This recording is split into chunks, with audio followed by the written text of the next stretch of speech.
and welcome to HMG Network, broadcasting live from the Greater Washington, D.C. Metropolitan. My name is Freeman Singirankabo, and thank you for joining us for another Power Pack message on Truth to Power series. And our event or our program today, it's going to focus on the World Refugee Day, the wide world of refugees. And our moderator for this event is going to be none other than our brother, Claude Gatebuke, who is the Executive Director for the African Great Lakes Action Network, or AGLAN. And I'd like to check in with Claude to see if he can hear us. Claude, how are you, brother? Can you hear us? As one of Africa's greatest sons, Shaka Sali says, I'm doing terrific. Thank you for the greeting. Absolutely, absolutely. Claude, now that you can hear us, I'd like to go right ahead and hand it to you the proper way. And just before we get started, in case of any interruptions, especially for those of you on social media, check in on the page, on Facebook page of AGLAN or HMG Network on YouTube. So any one of those two pages you should be able to follow. But the rest of you on regular networks, we should be able to communicate without any problems. And without any further ado, Claude, take it away, brother. Thank you, Freeman. And thank you, everybody watching this program at home on your televisions, and also those of you who are following on social media. If you're following on social media, we ask that you please share these links and share it with your networks so that they can also join in this powerful conversation. And today's conversation is very important to me. It's very near and dear to my heart as someone who for years lived as a refugee, someone who had to flee my home, someone who was homeless at one point, and someone who did not know how I was going to survive day to day, hour to hour. This is a very important program, World Refugee Day, recognizing those who are very, some of the most underprivileged people in the world, some of the people who are in need, in the hour of need the most. And so on this day, I send a special thought to those children in refugee camps and parents who are looking for their parents and parents who are looking for their children who've been lost. And I think it's really important that we recognize them, not just for a day, that we continue to remember them and keep them in mind and work to make sure that the conditions that they're in end on a day-to-day basis. So today we have an important panel. We're going to start with an interview with Masako Yonekawa, whom my co-host Nadine Kazuba is going to introduce at length. We are privileged to have her, who, with her experience as a former field officer for the UNHCR, but also an expert, a writer, an author, and an advocate. You'll hear all about that. That will be the first part of this conversation. The second part of the conversation, we're going to have others who also experience life as refugees, as children, who are now advocates. And we're going to have a conversation in that second part. So you are in for a special treat today. We hope that you enjoy and learn from this program. Again, we want to focus on the refugees today and the conditions of refugees, but also what we can do and the focus on how powerful you are, those of you who are watching, in terms of dealing with this, with the issues of refugees. And without further ado, I'd like to turn it over to my co-host, Nadine Kazuba, to go ahead and introduce our guest and get us going. Thank you so much, Nadine, for co-hosting this with me. It's an honor to be co-hosting this with you. Thank you so much, Claude Gatebuche.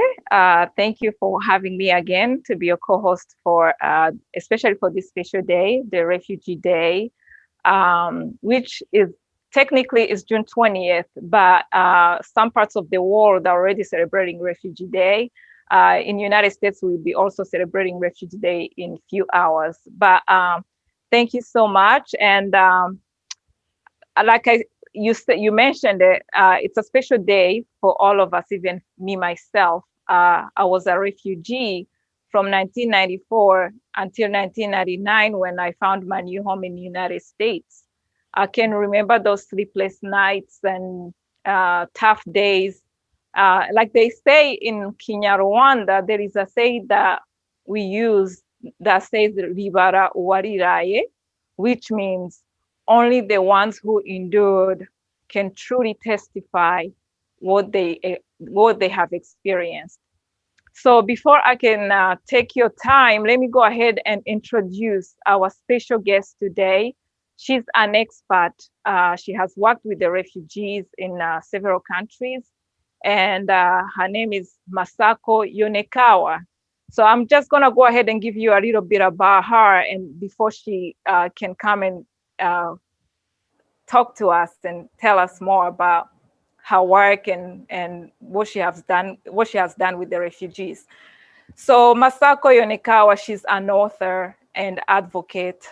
She's also a co-representative of Japanese nonprofit organization, RITA Congo, that is focused on research and advocacy in the Democratic Republic of Congo and Great Lakes region.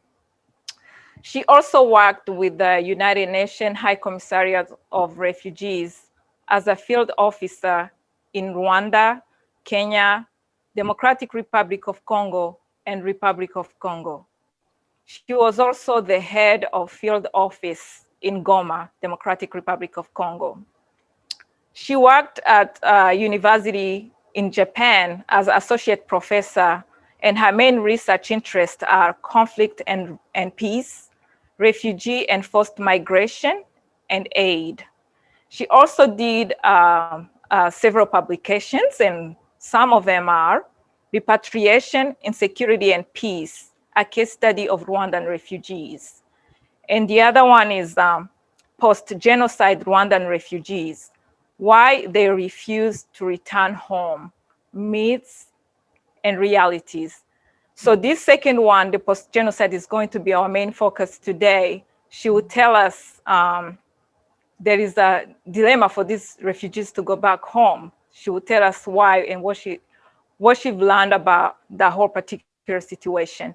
Also, there is a third one, refugees manipulated by government, United Nations, and NGOs.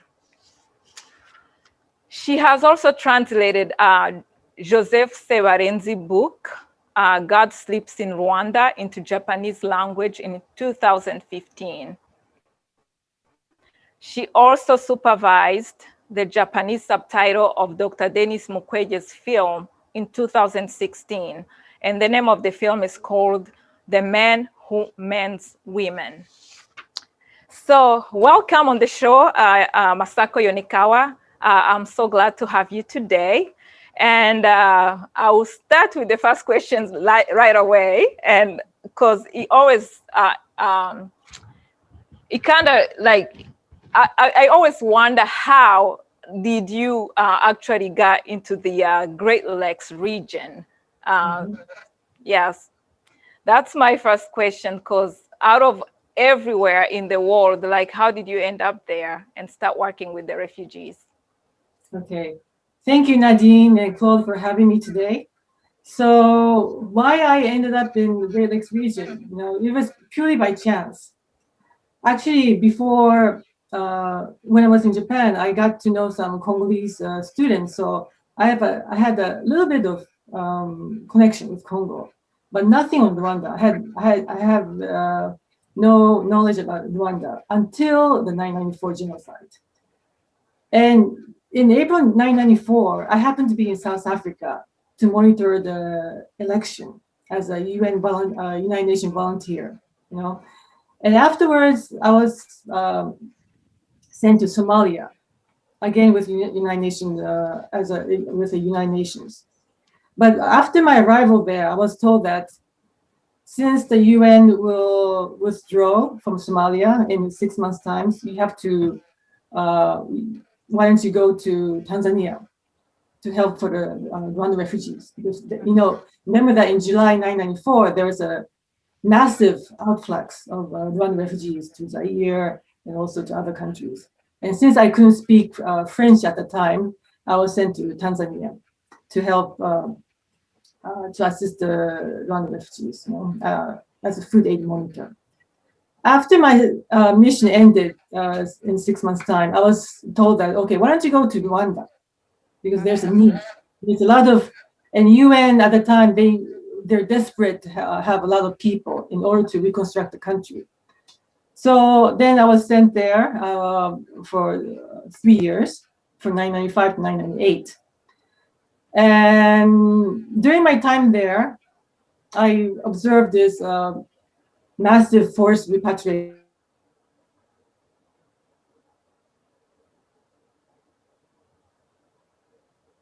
I think we seem to be having a sound issue with Masako. She was talking about massive forced repatriation, but it seems like she's disconnected for some reason. Yes, Masako, are you able to hear us? If not, let's give it a second and see if we'll be able to get Masako back. And while we wait for Masako, I wanted to just share a little bit of a message to those of you in the audience. A lot of times people will say things either to their family, friends, and loved ones and other people, hey, don't waste your food because there are children with no food. Don't waste your your resources because there are other people who don't have it. But they stop there. That's not enough. It's never enough to say do not throw away food. Actually, the thing to do and the right thing to do is to take some of your resources and help people who are underprivileged, people who lack the resources that you need. I think she's So back. when it comes to giving resources, when it comes to not wasting, when you say things to your children like don't waste food, there's somebody who doesn't have the food, actually use your resources to support those who don't need it. The reason why we have privileges is so that we can take our privileges and use them to help other people achieve the same level of privilege or come as close as possible. When you have privileges and you just simply enjoy them, or you just simply acknowledge them and you just simply recognize them, that is not enough. That's a very self-centered way of thinking. But we are here to make the world a better place, and we can make the world a better place by promoting the underprivileged and trying to get them to the level of privilege that we enjoy. And with that, I would like to go back to Masako. You were talking about massive repatriation of Rwandan refugees from, I believe, Congo and Tanzania. Exactly. So I observed that. I'd like to talk about that later on. And during my time in Rwanda, I started to develop my interest in Congo, because I had some colleagues, Rwandan colleagues who used to live in Congo, and they told me that how interesting this country was. So then I applied for the post in the Congo, and first in Eastern Congo, and Uvira, then Kinshasa, Western Congo, and then in Goma. So that's how. So yeah, as I said, it was purely by chance I got involved with Great Lakes region, and during my time there, I started to have a lot of interest, attachment. Yeah. That's interesting, and yeah. So I mean, there's so many things that happen in the region, in the Great Lakes region. We a whole lot of conflict in Congo. But my other question is, why did you? How did you get interested, particularly about Rwandan refugees, that led you to write the book and working and interacting with after you have worked with the refugees from different countries in Kenya, in DRC, in the Republic of Congo, but you chose that particular population of refugees to write a book about them. What is so particular about them? Okay. Well, there are two main reasons why I wrote this book. One is that after my research, interviewing with Rwandan refugees, and also with the scholars, the journalists, I realized that there's a lot of misunderstanding and a lot of untold and unknown stories about repatriation. And as I told you, this massive forced repatriation, there was so so many objectives behind that which is not known. And also about this 1994 genocide, people tend to think that, oh, it's a result of ethnic conflict, but it's not that simple. It's more to do with armed repatriation, so-called armed repatriation in 1990, which is also not known, you know. And also the cessation clause of Rwandan refugees. This is another highly controversial issue, which is also not well known, you know. And, you know, repatriation is considered by UNHCR and donor countries as a most appropriate or ideal solution for refugees. In some cases, it's true, but you have to understand that repatriation is so political and also dangerous and sometimes deadly. You know, many Rwandan refugees end up being killed once they arrived, once they forcibly returned in 1996, 1997. And that is also well not known. And I was surprised during my research that for the past 20 years, there's no single report or even articles on the returnee situation.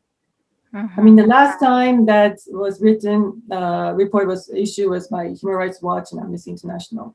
And that was in late 1990s or early maybe 2000. But since then, nobody. And this really surprised me because, you know, since 1994 genocide, there are a lot of scholars, journalists visiting Rwanda, even as far as from Japan. You know, students go there. But they write more about reconciliation, gachacha, economic development, but not on the returnee situation. What happened to the returnees? Are they alive? Are they happy? Nothing, you know. So that's why I thought that it was important to document what really took place, not only this massive forced repatriation 1996, 1997, but also before that and afterwards, you know. And it was important to write this in order to review what happened and also to hopefully improve the refugee policies by UNHCR and donor countries, you know. But also I want to write this for young people and also obviously for Rwandans and Congolese to understand their history, you know.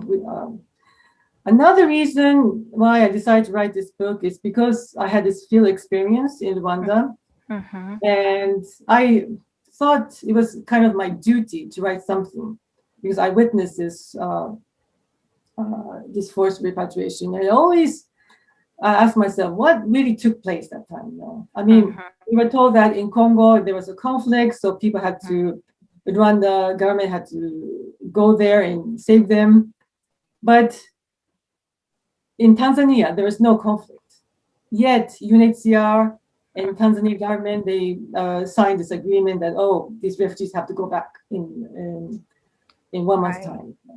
And that was horrible, you know. So, and then, you know, at the time, before this massive repatriation took place, I naively believed that I was in Rwanda and I was sort of contributing to the reconstruction of the country by repatriating and resettling these the returnees. But then I realized, years later, I realized that I was wrong. I did more harm than doing, I did more harm to the people than doing good, you know? So I feel sort of responsible for this human disaster, although I was not in the decision-making position. I was just a young field officer. It was it was my first time working for UNHCR, so I didn't know what was really going on. But I sort of feel that kind of responsibility. So that's why I want to at least contribute by making records so that people will understand what really took place. You know? So that's the two reasons why I decided to write this book. And about the particularity of Rwandan refugees, according to, actually Rwandan refugees are so exceptional. This is according to the late Dr. Barbara Harold Bond. She was the founding director of the Refugee Studies Center at Oxford University. And she was her organization was the only organization which actively opposed to the cessation clause of refugee status of Rwandan refugees. Why is it so exceptional? Well, she said that. Just real quick, if you don't mind, for the audience, most of the audience may not know what the cessation clause is, but you want to explain it, or I can give a quick summary of what the cessation clause is when it comes to refugees. Okay.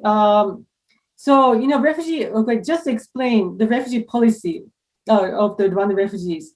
First, Rwandan government, UNHCR, they facilitated the repatriation of Rwandan refugees right after the genocide in 1994. Even if the condition was not suitable in Rwanda. And then in 2002, 2003, then UNHCR and Rwanda government decided to promote the repatriation, meaning they sort of actively, sort of pushed the refugees to go back home. Years later, in 2009, then UNHCR said, okay, now we're going to invoke the cessation clause, meaning that they're going to terminate the refugee status. And this means that refugees can no longer be protected in the countries of asylum. They cannot be assisted anymore. And in some cases, this means that they may have to be refueled. They may have to be forcibly returned to Rwanda. And so there are some scholars saying that, this cessation clause, the invocation of cessation clause means mandated repatriation, and yes. So this was a very contradictory policy, because refugees are not, until 2009, when the UNHCR announced this invocation of cessation clause, there are only few people returning home. And some of them are forcibly returned home. But that's a very small number. Yet UNHCR decided to change the policy. So that was and then at the time I realized that, there's something going on in Rwanda. And I really have to examine what is going on. So that was, yeah. That's how you connected with Barbara Harold Bond, exactly. Which I thought she was an excellent advocate also for Rwandan refugees with her organization. And, rest in peace, but if she was still alive, we would definitely look for her and look to host her on this program also to talk about the great work that she did. But please proceed with what you were saying, in addition to, what was particular about the Rwandan refugees. That's where you were getting at when you were talking about Barbara Harold Bond and her opposing the cessation clause. Yeah, so according to her, Rwandan refugees are so exceptional because Rwanda government is one of the few governments worldwide which has been hunting and harassing aggressively the refugees wherever they are, And this is in order to terrorize, destabilize refugees, and in some cases to even to assassinate refugees. And Russia, yes, they also do the same. They have the same methods, but in Africa, at least in Africa, Rwanda is the only country which has been doing this. And as you know, that in order to do this, in order to deploy these people outside, you need a lot of money. So some people wonder, where does this money come from? And I know Rwanda government must be have a lot of funds because they have been exploiting a lot of natural resources from the Congo and etc. But anyway, so Rwanda government has been deploying these agents, and sometimes they have been deploying the so-called fake refugees in order to infiltrate, so that they can infiltrate into the refugee community, UNHCR, NGOs, and etc. And when it comes to this fake refugees, there are two types of fake refugees, and we have to be careful. One is that, as I said, the fake refugees who are deployed by the Rwanda government, and sometimes they register themselves as Rwanda refugees or Congolese or Burundi refugees. But another type of fake refugees is authentic Rwanda refugees. And they also disguise sometimes as Congolese or Burundian refugees. And the reason why they have to disguise is that their Hutu refugees are falsely branded as genocides by the Rwanda government. So there's a very negative image, obviously. And sometimes they are in some countries of asylum, they're totally marginalized. They cannot even seek protection from UNHCR, etc. So in order to seek protection and assistance from UNHCR and NGOs, they had to disguise as Congolese. And as a Congolese, if you have a Congolese, if you disguise as a Congolese, then you can get assistance. Then in some cases, you can be qualified in a third country resettlement. So there's a lot of benefit being a Congolese. So this is very, very confusing. And if you look at the statistics, refugee statistics made by UNHCR, you see a high number of Congolese refugees. And I'm sure that there are a lot of so-called fake refugees, which is included. Another particularity about Rwandan refugees is that they had so much fear and trauma, and not only because of genocide in Rwanda and DRC, but also because they're so scared of RPF, which is responsible for the crimes, And in general, it is strongly believed that once you get out of your country, you don't have you're in security, you don't have any fear and trauma, etc. But that is not true for Rwandan refugees. They still continue to have a fear because they have been harassed and attacked by the RPF. And so I don't think other refugees have that kind of strong fear or trauma, just like the Rwandans. So that's the particularity about Rwandan refugees. Yeah. Okay. Yeah. Thank you so much for that explanation. Because I think, like, most of the time, the world doesn't truly understand that particular situation, especially on Rwandan refugees, because we all have this perception of thinking, okay, there is United Nations, there is UNHCR. Once you are out and you declare yourself as a refugee, you are totally under secure area, like under secure conditions.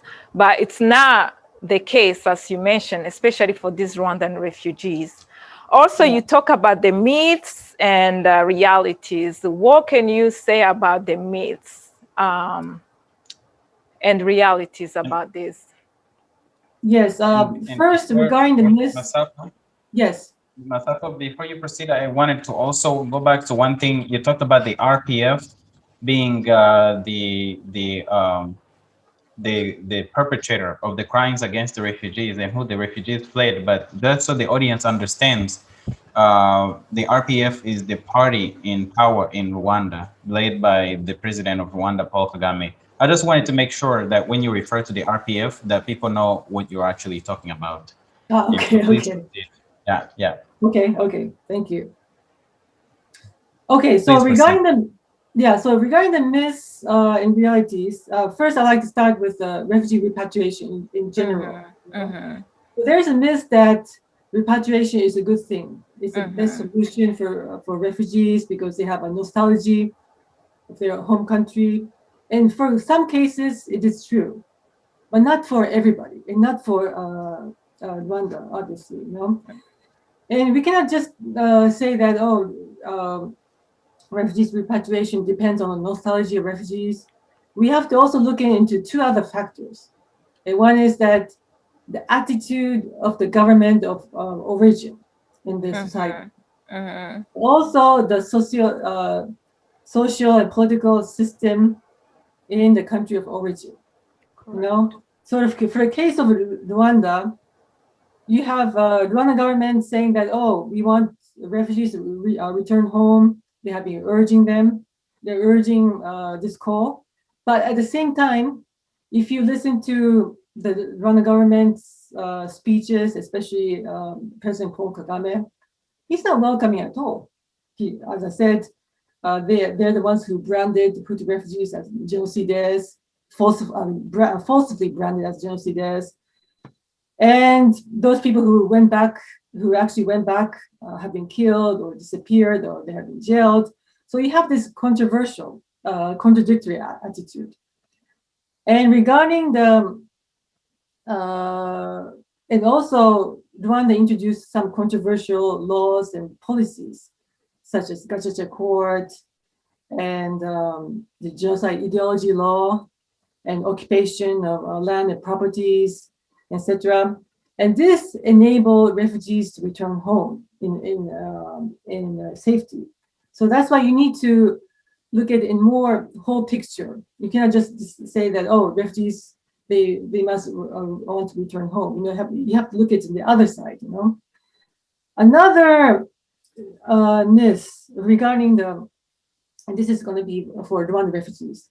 It's about the reason of the refugees' flight during and after the genocide 1994. It is strongly believed that refugees fled because they were scared of they were terrified of the possible RPF reprisals, meaning that these refugees, they were thought that they're criminals. They're participating in a genocide.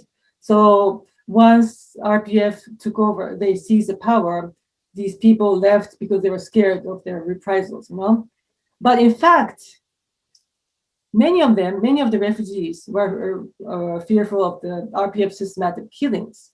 And this is the original cause of the refugees' fear and persecution. And this is not well known, Another myth is that, for example, where RPF invaded in 1990, and their claim is that, because the government at the time, under Habyarimana, he didn't welcome refugees because there was no space in Rwanda. So we have to go on our own by using force. This is also not true entirely, because Habyarimana, he was ready to receive refugees, Tutsi refugees who fled in 1959, 1960s. And he was also negotiating with the Uganda government and UNHCR for this, He was not, had a strong will to receive refugees, but at least he tried to change his policy. But again, this is not well known, Another important myth is that what happened in 1996, 1997. Rwanda government invaded Eastern DRC as a pretext of a humanitarian argument, claiming that, we have to go there to save the refugees and repatriate them because these refugees are under hostage of the former government and militia Interahamwe. So we have to go there to save them so they repatriate home, But this is not true. As I said, refugees didn't have any will to go back to Rwanda because they were scared of RPF. But RPF, Rwanda government, used this pretext in order to invade Congo so that they can install the pro-US government in DRC, and also to have access to natural resources. But they use all this refugee repatriation excuse in order to intervene, etc. So that's why you need, and during this massive forced repatriation, especially from Zaire, there's the so-called genocide took place of the Rwandan refugees and the Congolese civilians. And also a lot of refugees disappear at the same time. So this genocide and disappearance refugees are covered up by this mass repatriation. So there are so many things which are happened at the time, but again, so much crimes happened at the time, but they're not known under the cover of this repatriation. So again, we have to understand this political side, a political objective of this repatriation. Yeah. Yeah. So do you think, is there any changes? Like, and it's been over almost 30 years since this whole situation of forced repatriation of Rwandan refugees from Congo and Tanzania. Do you think, has there been any changes in protecting those refugees or ensuring their safety to return home safely? Not at all. I mean, as long as the RPF is present there, I mean, the same RPF is present there, refugees will not be able to return home in safety. Not at all. And, you know, even those people who were forcibly returned in 1997, some of them, again, displaced outside the countries. Correct. And some of them had to go back and forth. And especially from Tanzania, they were, Tanzanian government also referred them to Rwanda, and so these people have to again flee outside. So just going back and forth. This is not again not known. Right. And also we have to recall that when RPF seized power in 1994, all the government officials at the time under Habyarimana, they all left, and they were. So there's a totally new government in 1994, and that's not well known. When we talk about Rwanda genocide, I know we tend to think about those people who were killed. Yeah, and we have to think about that. We have to think about these people, but we have to also think about the political change. Correct. Yeah, that there's a totally new government installed. And also there's a new demography. So now the Tutsis controlling Hutus, you know. Yeah, so, and also I always go back because I remember growing up in Rwanda. I always go back before the years of 1994, which tends to be forgotten by so many people. 1990, when the RPF attacked, I mean, they were killing people. And I think that's the main fear of most Rwandan refugees starts from then. Exactly. And then 94 came, and then there was genocide, and there was all chaos started, different kinds. But 1990, it actually showed a lot of Rwandans what RPF was about. They were killing Rwandans. They came killing Rwandans. And people tend to forget about that as the main cause of the fear to go back. Yeah. It's good that you talk about this 1990 invasion. You know that some scholar called this invasion as armed repatriation. And this is because RPF was established in 1987 so that they can return to Rwanda. And they say that if necessary by force, And then in the following year, in 1988, there was a Rwanda Refugees Conference in Washington, D.C., assisted by U.S. Committee of Refugees. And they made a resolution that, okay, they have a right to return home if necessary by force, And they did implement this forced, this armed repatriation in 1990. So they were already planning since 1987. And they did this, and before they invaded, they returned to Rwanda in 1990, they mobilized a lot of Tutsi refugees or Tutsi diaspora. And they told them, okay, you have to go back home in order to seize power. And then they were also told that, okay, once you go back, you have to occupy the land and the territory. And this is why this 1994 genocide was essential in a sense that in order to displace people, in order to kick out the people, so that in the empty space, these Tutsi RPF plus the Tutsi refugees can occupy the land. And you remember that in during and just after the genocide in 1994, there are 2 million people who fled as refugees, and there are 1.8 internally displaced persons. So they're about, and then at the time the population was 7 million. So that means half of the population were displaced. And in these empty spaces, RPF and Tutsi refugees were able to come back and to occupy. So that's another issue which is not well known. Yeah, because I personally believe that there could have been other ways of bringing back Tutsi refugees who fled in 59, but I don't remember, or I don't think there has ever been any efforts to put pressure on Habyarimana's government to actually have negotiations with those refugees. Instead, I feel like more strength were put into arming the Tutsi rebels to attack, instead of pressuring the then Rwandan government to actually have negotiations, which I feel like it could have been done, and it could have went through the peaceful process to have them back home. If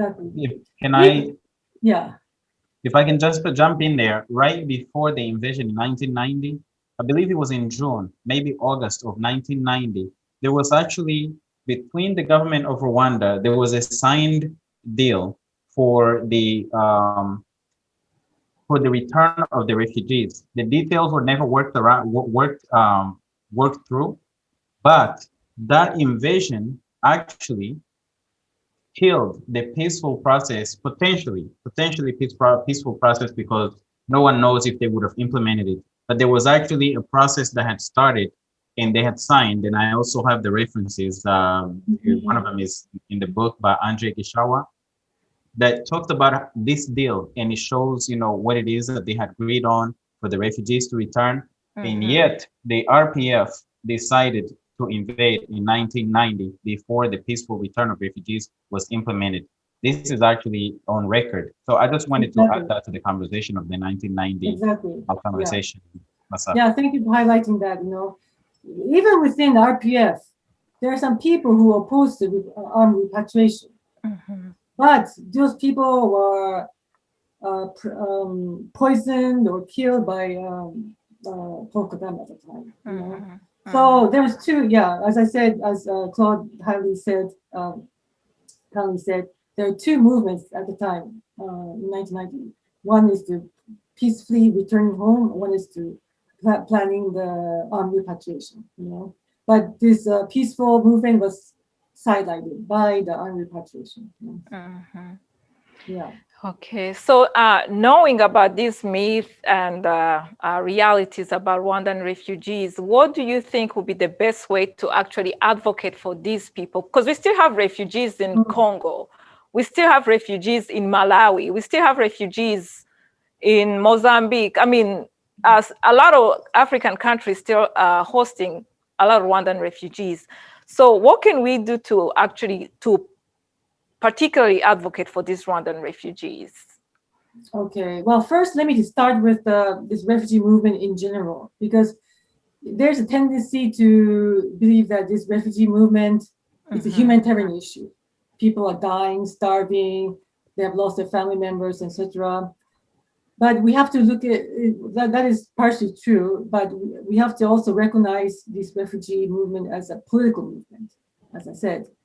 And because these movements are often intentionally created, intentionally manipulated for the political, economic, or military objectives, So, and this forced movements often have various objectives, such as seizing power or seizing land and territory, and changing the demographic composition of the country and ethnic cleansing, which all took place in Rwanda and is taking place in Congo, So, and so this is not the refugee movement is not a natural phenomenon. It's all artificial, man-made movement. Correct. But we don't really ask ourselves who is responsible for this crime. Because I think this forced displacement is a big crime, and in general, it's the governments who are mainly responsible for this forced movement. And sometimes, in some cases, it's non-state actors or rebel groups, but mainly it's the governments. But the funny thing is that the international community, the so-called international community, never blame the governments for causing this disaster or this crime. They just say, oh, they use this cover of humanitarian issue. Oh, we have to help them. We have to give them assistance, food, and etc. But we don't look into this other side of the forced movement. So that's why I think it's important to have a different, understanding of these refugees. And yeah, as I said, for the Rwandan refugees, it's starting from 1990. All this repatriation has been always used for political reasons, in order to seize power in Rwanda, in order to install a new government, which is pro-government, pro-US government in Congo, and also for the present refugees who are outside now. It's also to, in a way, it's to silence the refugees. Because you have been very outspoken, and it's a good way. It's a good thing that you have been outspoken. But for Rwanda refugees, Rwanda government, they see you as I'm sure they regard you as an enemy. Absolutely. Yeah. So, and this relationship between the government of origin and the refugees is not well known. This is a very hostile relationship. Yes.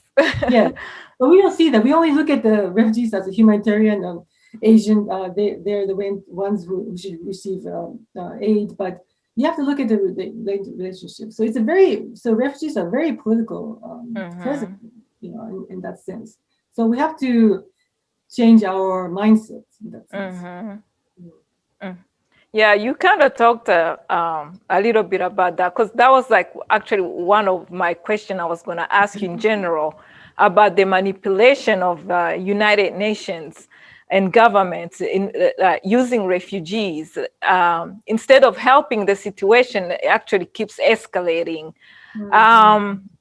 So I was going to ask you, what do those governments or the United Nations, what do they do particularly that actually escalate the situation instead of helping those refugees, to go back home and to have a peaceful home for themselves? So how do they manipulate refugees? Yes, yeah. Well, they use, some of these actors use refugees for the national interest. It's simple as that. And if you look at the history of refugees, during the Cold War time, there's a lot of refugees fleeing the former Soviet Union to US and other countries.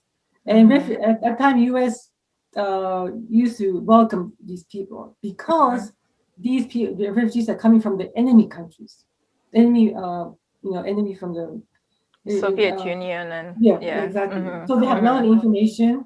So that was useful for the host countries. But once the refugees, the background refugees changed, so during the Cold War time, it was from the former what was it? Communist countries. But now there are more countries coming from so-called developing countries, from Africa and Asia, fleeing to Europe and North America, and there's no much benefit in from the hosting countries, because most of the refugees are poor, financially poor, they're not. They don't have much information like those people who fled the Soviet Union. So there's not much benefit for the hosting country. So what they did But is I would like to add on something. But for like these refugees coming from developing countries like Africa and other, let's say, some Asian countries too. So I would say my understanding is that the instability helps the hosting countries to, like, for example, in case of Congo, it's a mineral-rich country.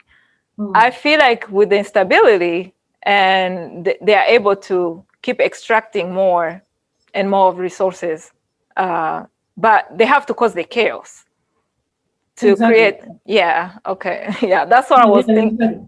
Okay. Yeah. Okay. So in one way, you receive refugees and saying that, oh, we are helping them, and that's a good in the international community. That's a very good prestige. You know? Yeah. So it's a good image to receive refugees. So some countries are use refugees for the image building. You know.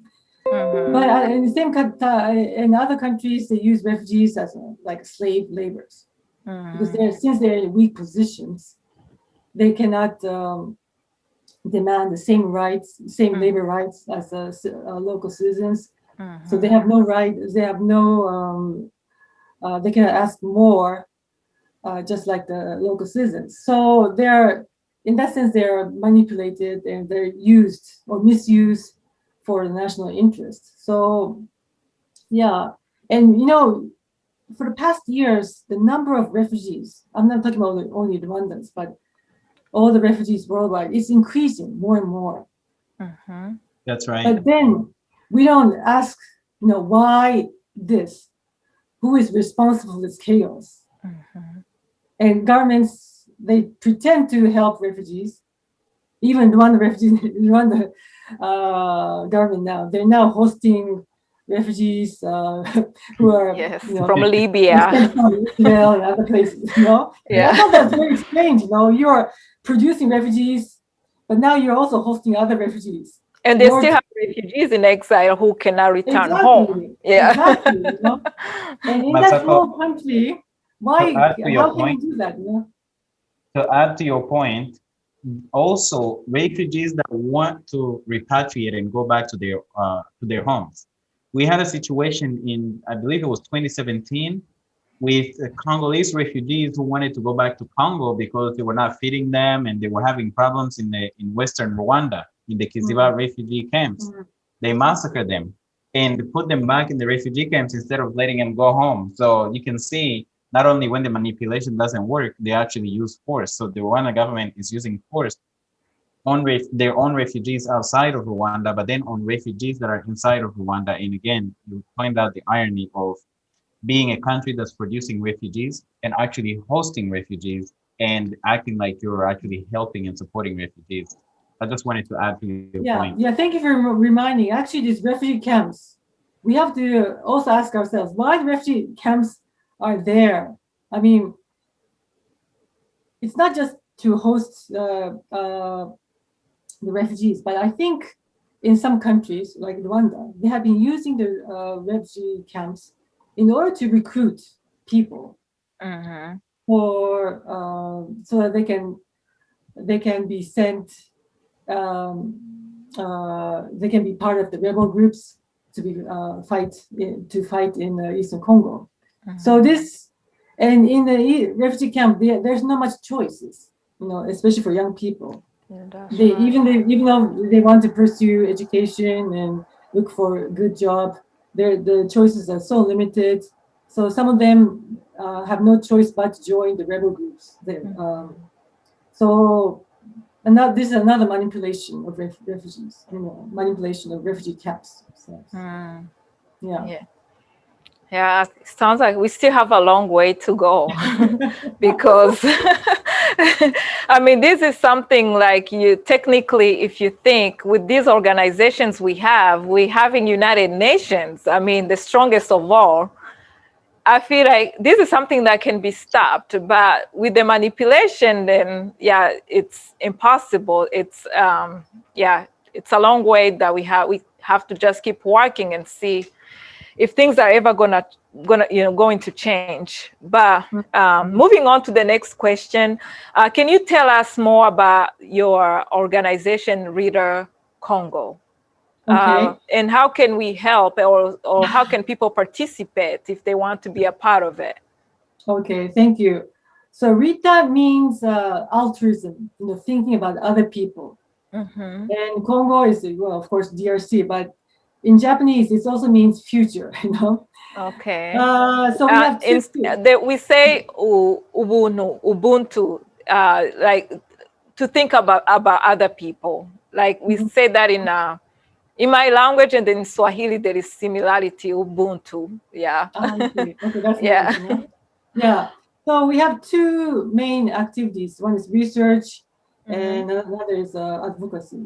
So we have been doing research on the, well, especially in Congo, the human rights violation, including sexual violence and forced displacement, etc., plus the conflict minerals and the global economy. These are all connected, And I think it's important to talk all this issue, especially in Japan, because we tend to think that, oh, what happens in Congo or other African countries is a domestic issue. It's not true. These are all globalized issues. So I want the Japanese society to understand that we are also indirectly fueling the sexual violence and the conflict there by buying the smartphones, which may include some coltons, the rare metals coming from Eastern DRC. And actually, and also to raise awareness of these issues. And actually, I created this organization 5 years ago in order to show organize a film screening of Dr. Mukwege's documentary film, So in order to do that, I had to set up this organization. But then my friends are saying, no, we have to keep moving and expand our activities. So last year, for example, we have been organizing some online seminars, and we have invited Judy Weber to talk about the RPF's narratives. And also, we also invited Sharon Nana to talk about the 10th anniversary of the UN mapping report, which is another controversial issue. So yes, we have tried to raise these issues, and we'll continue to do more in the future. Okay, thank you so much. And you're also welcome to participate. Yeah. Okay, absolutely. Yeah, we're gonna put the link below for those people who want to know more about your organization and people who would like to participate. But actually, mostly in Japanese, So yeah, we don't have much resource to translate everything into English, but we have to do that in the future. Yeah. Okay, yeah. Okay, so I thank you so much. I thank you so much for joining us. I know you don't have much time to be with us, but we would like to have even more longer. And we hope to host you for more upcoming shows in the future. Yeah, so we are going to move ahead and do the part 2 of this broadcast, where we have other young former refugees, Kayo Bashir and Muna Mudei. They are going to talk about their experiences to us and what kind of work they do for refugees, because they are also doing amazing work. So thank you, Masako Yonekawa. Thank you. Thank you very much. Before Masako, before you log off, I did want to add a couple of things.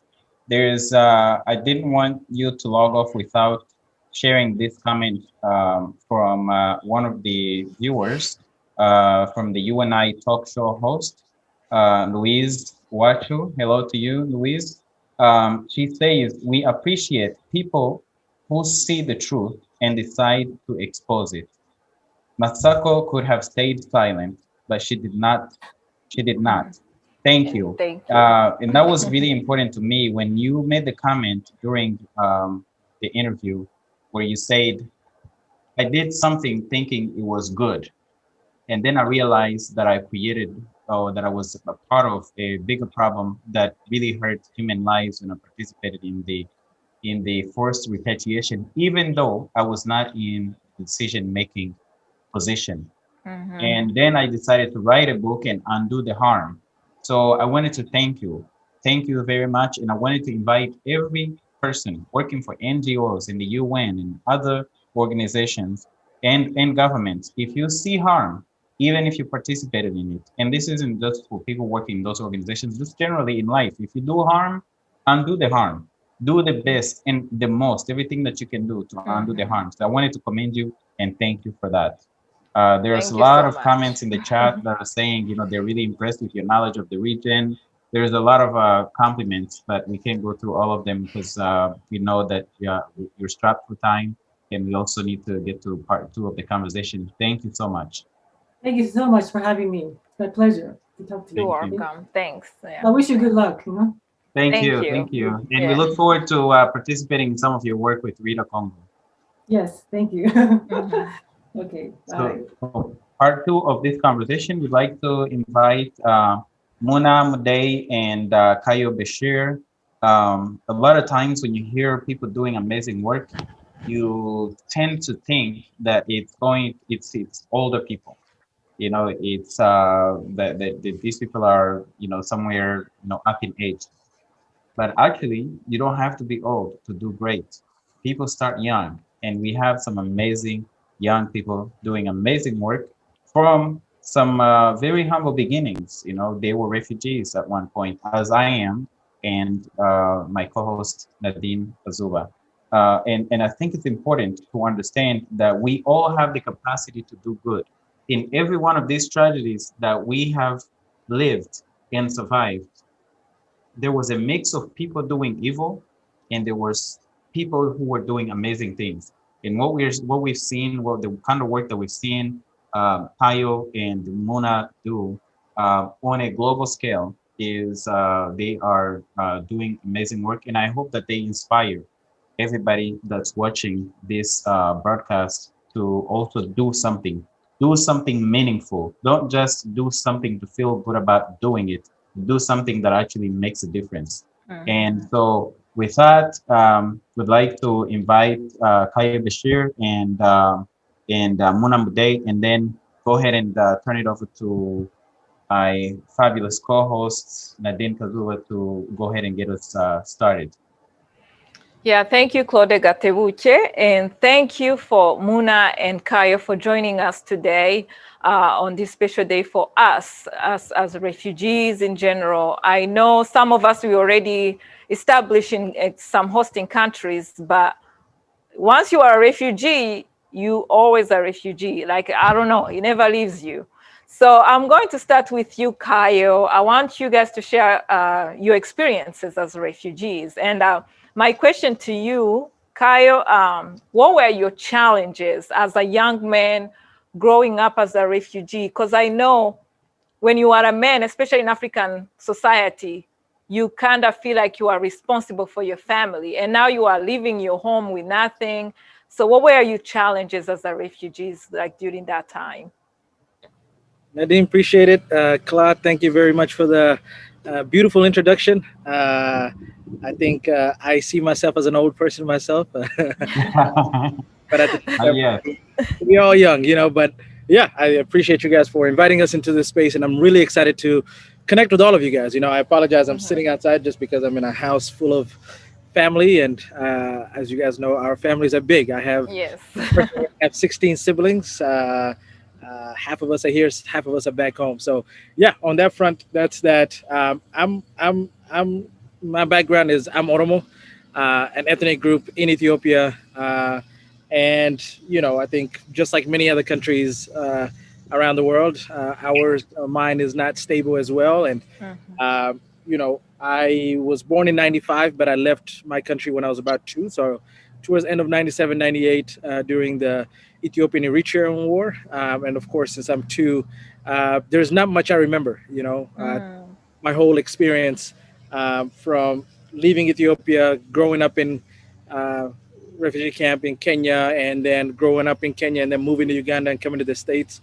That was a period of about 10, 11 years. I came here when I was about 11 and a half. So of course I don't remember a lot, but I think the impact of just moving, I think will live with me for the rest of my life. I think what happened to, my dad was arrested and I didn't see him until I came to the States. My mom passed away when I was in Kenya when I was about 4 years old, and that left me and my little brother and my sister by ourselves until some of our other siblings and family members reunified with us in Kenya. So I think, all combined, I think, I feel like we as the youth, especially as refugee youth or youth without parents, feel like I think we grow a little bit faster than many other folks. So at age 5 you're pretty much age 15, and so navigating this world only with your siblings and having your sister that's 2 years older than you be your mom, and you as a 7-year-old is a dad to another 3-4-year-old. So yeah, I think what kept us going is we're still alive. I think we've seen worse, and we've seen at least other kids that don't have siblings, and and of course many others that were less fortunate than we were. So but like Sister Masako said, refugee crisis is it's pretty much man-made. So it's a political tool. It's it's happened to many countries, and in my country right now it happened in 98. It's happening right now in 2001. So yeah, I think I'll leave it at that. But yeah. Okay, thank you so much, Kayo. Yeah, Kayo, I just wanted to comfort you with the story of your parents, your mother, and you having to grow up that quickly. But I'm not surprised, as responsible as you are now. You're like probably like 30-40 years older than you actually are in real life. Thank you for sharing that, and I really comfort you and your family, your sisters and your siblings. Yeah, and I also thank you because being at such a young age, not remembering much of being a refugee, but here you are advocating and talking about raising awareness of what's going on for refugees. It's amazing because some people, they may just say, hey, forget it, I don't remember anything about it. The life I know is the life of growing up in the United States, and I really... but you go back, you went back, you actually wanted to connect with the whole process of being there with nothing, being a refugee, even though you wasn't remembering anything when you came to United States. But thank you so much for that experience, for the testimony. So I'll move on to Muna. Also, I have the same question for you. What were your challenges, especially you being a woman as a refugee from Somalia, at the same time you are a Muslim, because there's so much negativity about Islam, which doesn't make any sense. Yeah, tell us, where were your challenges and living in refugee camp as a refugee and all that? Yeah, my name is Muna Mude, and I'm very honored to be here today. Thank you, Claude and Nadine, and also the previous panelist, Masaka, for all you guys are doing, and I'm very honored to be invited to this event today. So my story begins, I think my story begins in a refugee camp and ends in a refugee camp, because I have never been to Somalia, although I'm from Somalia. My parents escaped the civil war in Somalia in the early 90s. So when they came, actually, they came with no children because my 2 older siblings passed away while the civil war was going on in Somalia. So when they came, I was like, they hoped when I was born in the refugee camp, even though life was hard and a lot of children were dying, and I was happy to be able to survive at least. So in terms of challenges in the refugee camp, or maybe, just in general, being a Muslim woman, a Somali woman, looking at that society perspective, is that, one thing we value the most in our society as a Somali woman, as a Muslim woman, is that, marriage seems to be valued more than education. But, I believe, marriage can always wait, but education is the most important thing, and that we should prioritize in our children's lives. So that way, like Kyle mentioned, refugee crisis or man-made, I believe if we educate, this new generation of refugees, I believe we can, overcome and, make sure there's no refugee problems forever in the generations to come. So just for me, my challenge has been just a woman being in the kitchen, being, kind of having that build standards for women, being labeled in a certain way. Women should be in the kitchen, be a housewife, and that when she goes to school, it's basically education is just wasted for her, because when she have children, it means that she will no longer pursue her professional aspiration or something like that. So for me, that has been my biggest challenge, fighting for my dreams, fighting to be successful woman, fighting to be independent woman, fighting that, I am also a human being, and that I'm no less than a man, that I am equal, to a man. And this is what we are fighting for: gender balance, gender equality. So I still face that pressure even up to today. I'm currently a master holder, but then still I'm not being valued. Instead, if I go to a family dinner or I go to a community event, the girls that are married at the age of 18, 15, or 20 are valued more or conversed with more. They seem to mingle and blend in more with the community compared to I, who is being looked like crazy. What is she doing at this age, not yet married? What is she doing? What is this career thing? What is this education thing that she always talks about?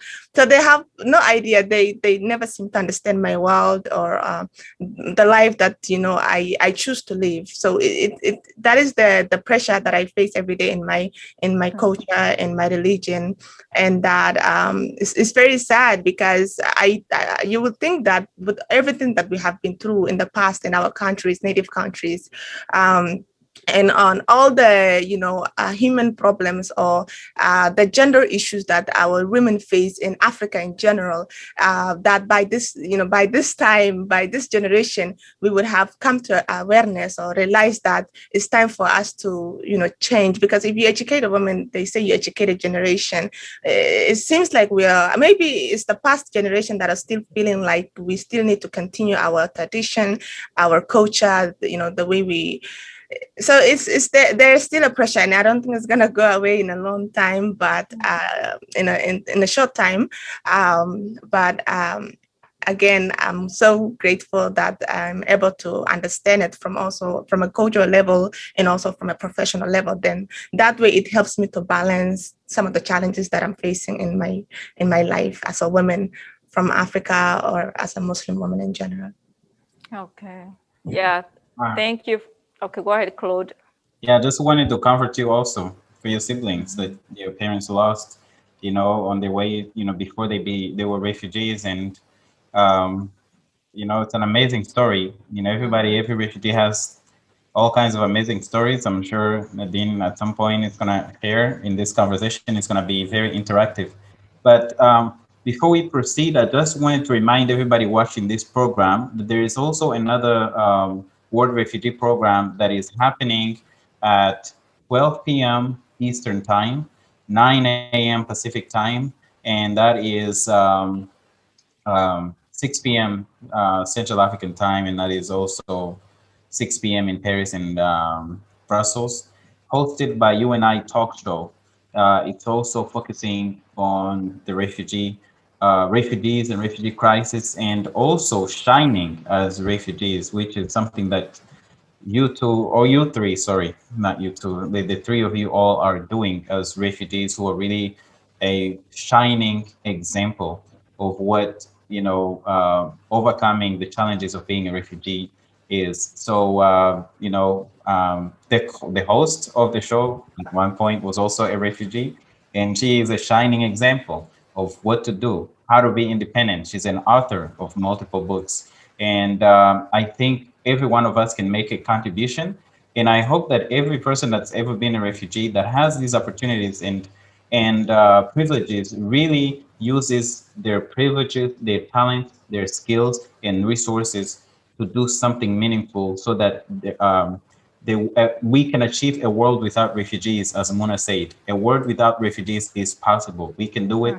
But every single one of us that has resources, if we use them to actually prevent the issues that are these man-made issues, we can actually get rid of this problem. In spite of what we heard from Masako, that we've got government and NGOs and the international community all, being a part of this problem. And at some point, we are going to hear some of the work that our guests will share that shows that we do have power as refugees, and every single person's voice counts. Every single person's 2 feet count. So just wanted to really emphasize that, but also let everybody know that there is another event happening later on. It's going to be streamed live on YouTube and also on Facebook, and it's you, the letter U, and you and I talk show. Thank you, Nadine. Sorry for interrupting. Please proceed. Yeah.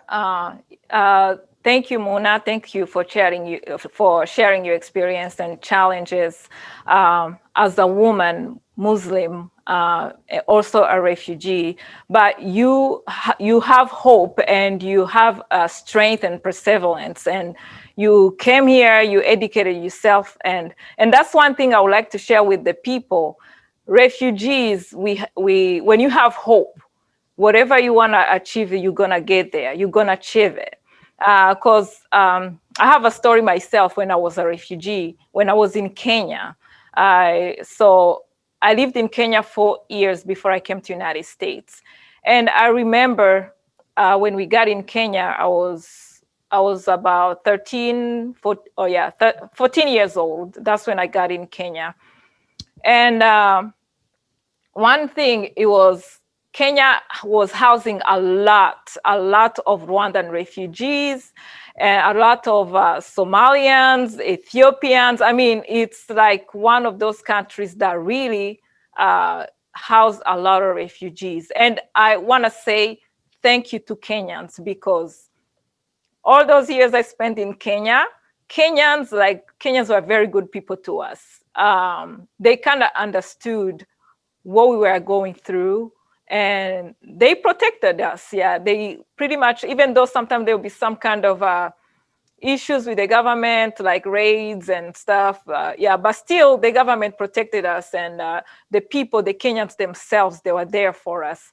But going back to my story, so it was a lot of us, a lot of children of my age, school age children. Technically, we had to be in school. We were all kinds of age, and we had to be in school, but we had no money, we had nothing. We had no basic needs. Like, you leave your home, you have no shelter, you don't know what you're gonna eat the next day. And then our parents were so worried that they were like, okay, what are we gonna do with these children? They should be in school. We cannot be keeping these kids at home doing nothing. So a group of Rwandan kind of got together, and they came up with an idea of finding us a place where we can spend the day, maybe learning something, even learn Swahili or English, because we were coming from a French-speaking country. So they came up with a plan, and they were like, okay, we need to find somebody to help us achieve this goal. So they went and talked to this Catholic priest, and they told him about, we have these children, we have no money to send them to school. Is there any way you can help us, even if it's like finding something for them? Hello, can you guys hear me? Yes. Yeah, even if it's just finding. We're taken by your story. Yeah, so even if it's just finding a place for them to spend a day learning something, like whatever. So the priest was able to find us a church. Like, he found a church, and he found some teachers for us to teach us Swahili and English. So we will go there and spend a day learning Swahili and English. And then eventually that ended up becoming actually a school, like where we will learn all subjects. We had the primary school and the secondary school. But going back to that was that our parents hoped. They had a hope, and they kept hoping that, okay, we cannot just give up on these children. We have to find something for them.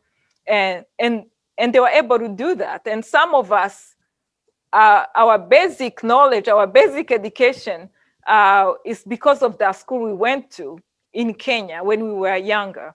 Yeah, but yeah, so refugee, we have hope most of the time. When we hope, we can be able to achieve what we are going after. So like Mona in her situation, she's telling us the challenges of being a woman and being viewed as, okay, you should be in the kitchen, you shouldn't be educating yourself. But she said no. She's somewhere where she has opportunity, where she can go to school, and she has a master's degree right now, and she's also going back even try to help women like her who are refugees and yeah, to achieve the same goals. So that's pretty awesome. So let's move on, and I'm gonna go back to Kyle. So I was reading somewhere that how you went back to Kenya. Can you share that experience with us? Like you went back to Kenya and you kind of looked at the needs that refugees still have, the challenges they still have. Can you tell us more about your journey for when you went back to Kenya and what you saw? Yeah, of course. But I think before I said that,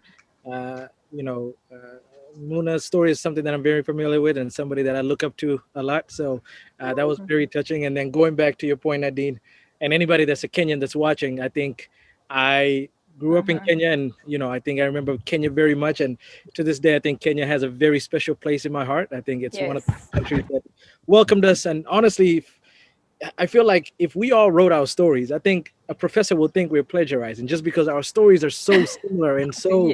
And I think I've never took this off since I came to country. So Kenya. shout out to Kenya and everybody else. But yeah, I think for me, my story, I don't remember much again growing up, but I do remember a few details, especially that of support. Support from Kenya, and like you mentioned, even though I'm a Muslim, I remember going to churches where we'll get, a lot of support. But I also remember, the first white man I ever saw. I remember pulling up with a truck and us as kids chasing that car for what felt like miles, but I'm sure it's probably just down the block. I remember getting my first backpack, which was a UNICEF backpack, and vividly remember getting that transaction of me getting it. I remember the multiple trips to the embassies that we took, and also support from other international groups like UNHCR and IOM, But, came here and, of course, decided to study international relations. And I believe, my lived experiences since then is somewhat instructed me that such, influential organization not only saved lives, but also are models of successful mobilization along, those times spent in my native land or back home, but then also in Kenya, that, that strong commitment to service, like the sister was talking about earlier, and of course, because of that, I joined local groups like UNICEF here, and I was a community engagement fellow for about 2 years, and a lot of what UNICEF can do globally, it happens here, so along the lines of advocacy, appropriations, and, me being able to lead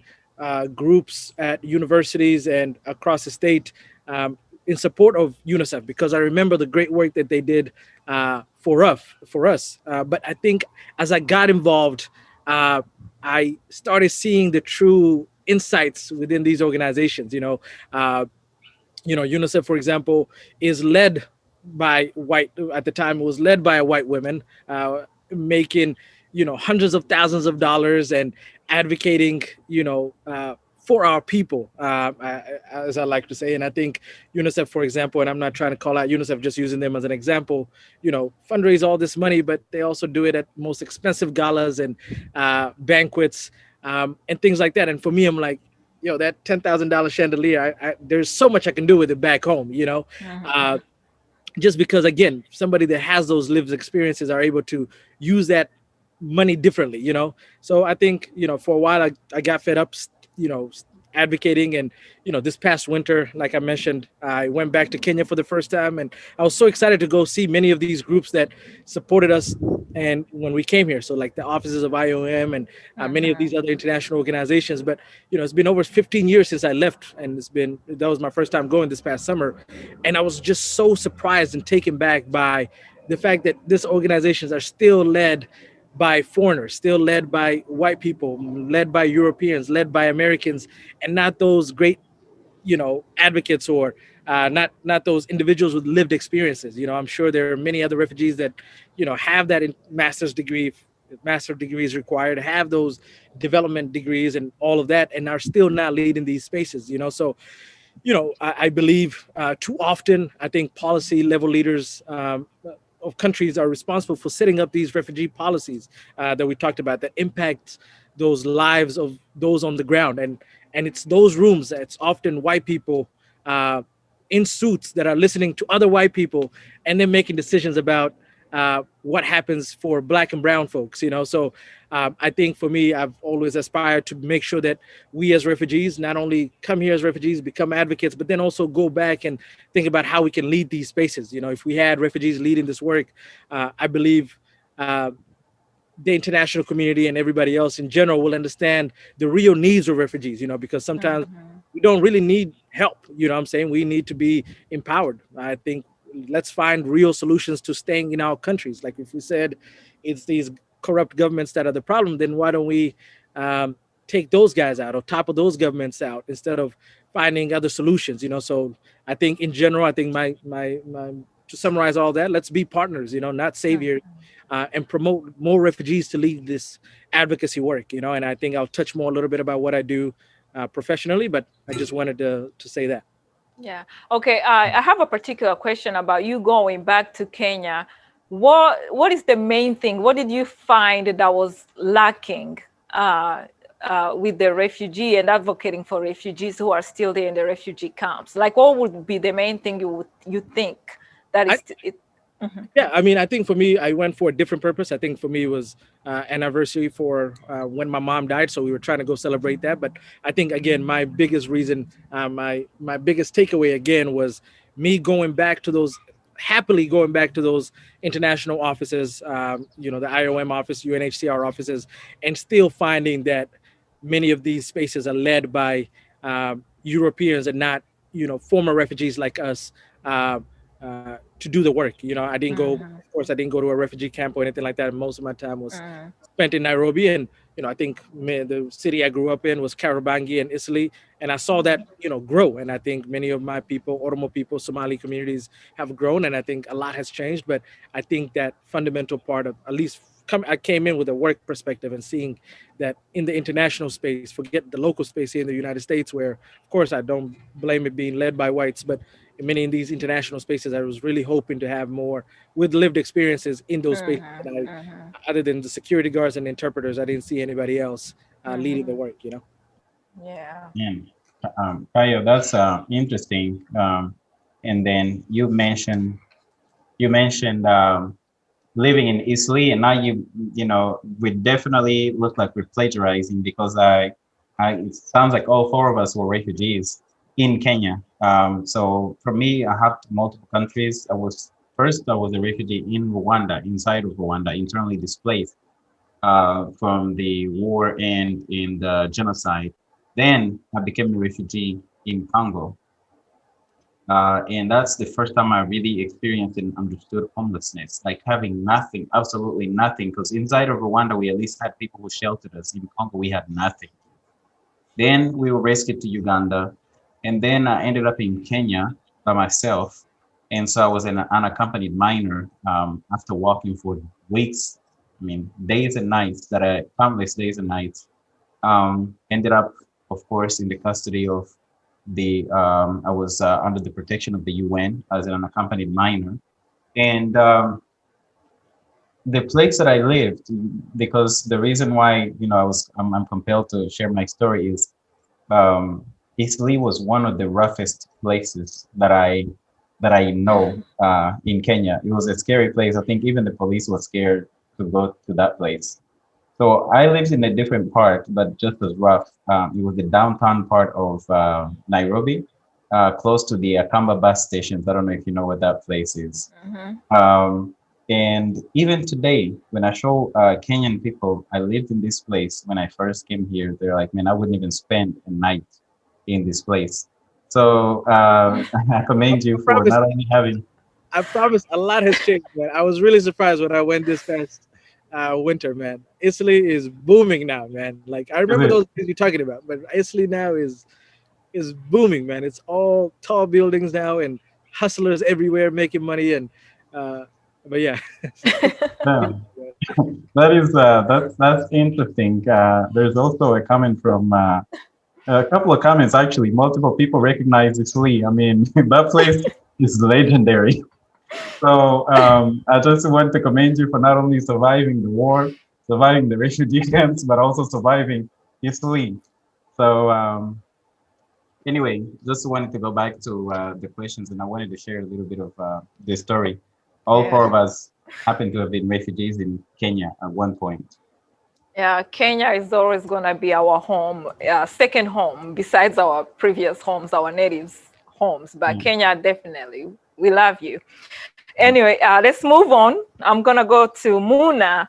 I know you hold a public health master's degree, and you are doing some work with advocacy for refugees. Can you tell us more about that, the work you do for refugees and migrants? Yeah. Definitely. Just going back, as you can imagine, as all of us have, experienced, we come from, a background full of different health problems, especially infectious diseases. And when we arrive in the United States or wherever we are settled, we come with our own health problems already. So for me, it's because of my background of living in the refugee camp that inspired me to pursue a degree in public health, specifically concentrating in global health. So that way I can always go back home and support my people. Some of the works that I have been doing mostly in Nashville or across, globally has been around disease prevention and health promotion. The thing is that, usually especially as Africans from Africa, we seem like we somehow don't really prioritize our health most of the time. It's either we trust or depend more on like traditional healings or even for some, in my culture, we depend on faith leaders to read Quran or something like that. All of those things are really good. It's good for our mental well-being and all of that. But as also you can, relate to now the pandemic, the COVID-19 pandemic, that there's a high rate of vaccine hesitancy. So my passion has been around, doing health promotion, educating our people about, you need to exercise, you need to make sure you are eating the right food.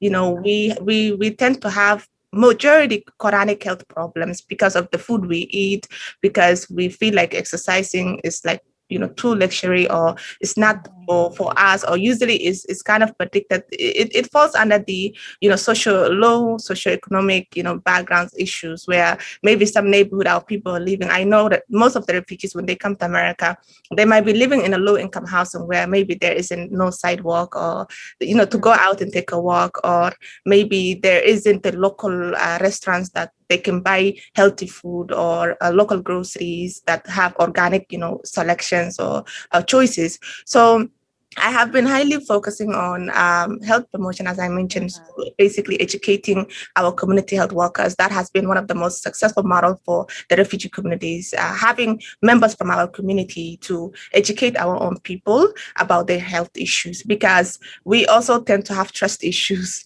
just because you can imagine we are still traumatized as refugees. We come from a background where, we have experienced so many persecution, human rights violations. And so when we come here, we still have that issue of trust, and that we try. So I tend to kind of make sure that I'm also advocating for integrated system, that we have the right system that is reaching out to this population, and that also that we have a diverse workforce, where we, like Kaya was mentioning, a lot of the international development organizations are usually led by white or Caucasian men or women, less of the Africans or the people that actually have the experience or know their population or their people better. So there's, issue of, equity, there's issue of, inclusivity, diversity and inclusion.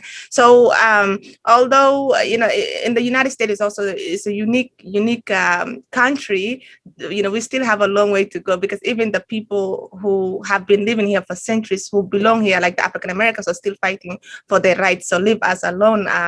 We can only do our part. But and also I live in Tennessee. Tennessee is also one of those wild states you can imagine. So yeah, we are still struggling with a lot of health equity issues.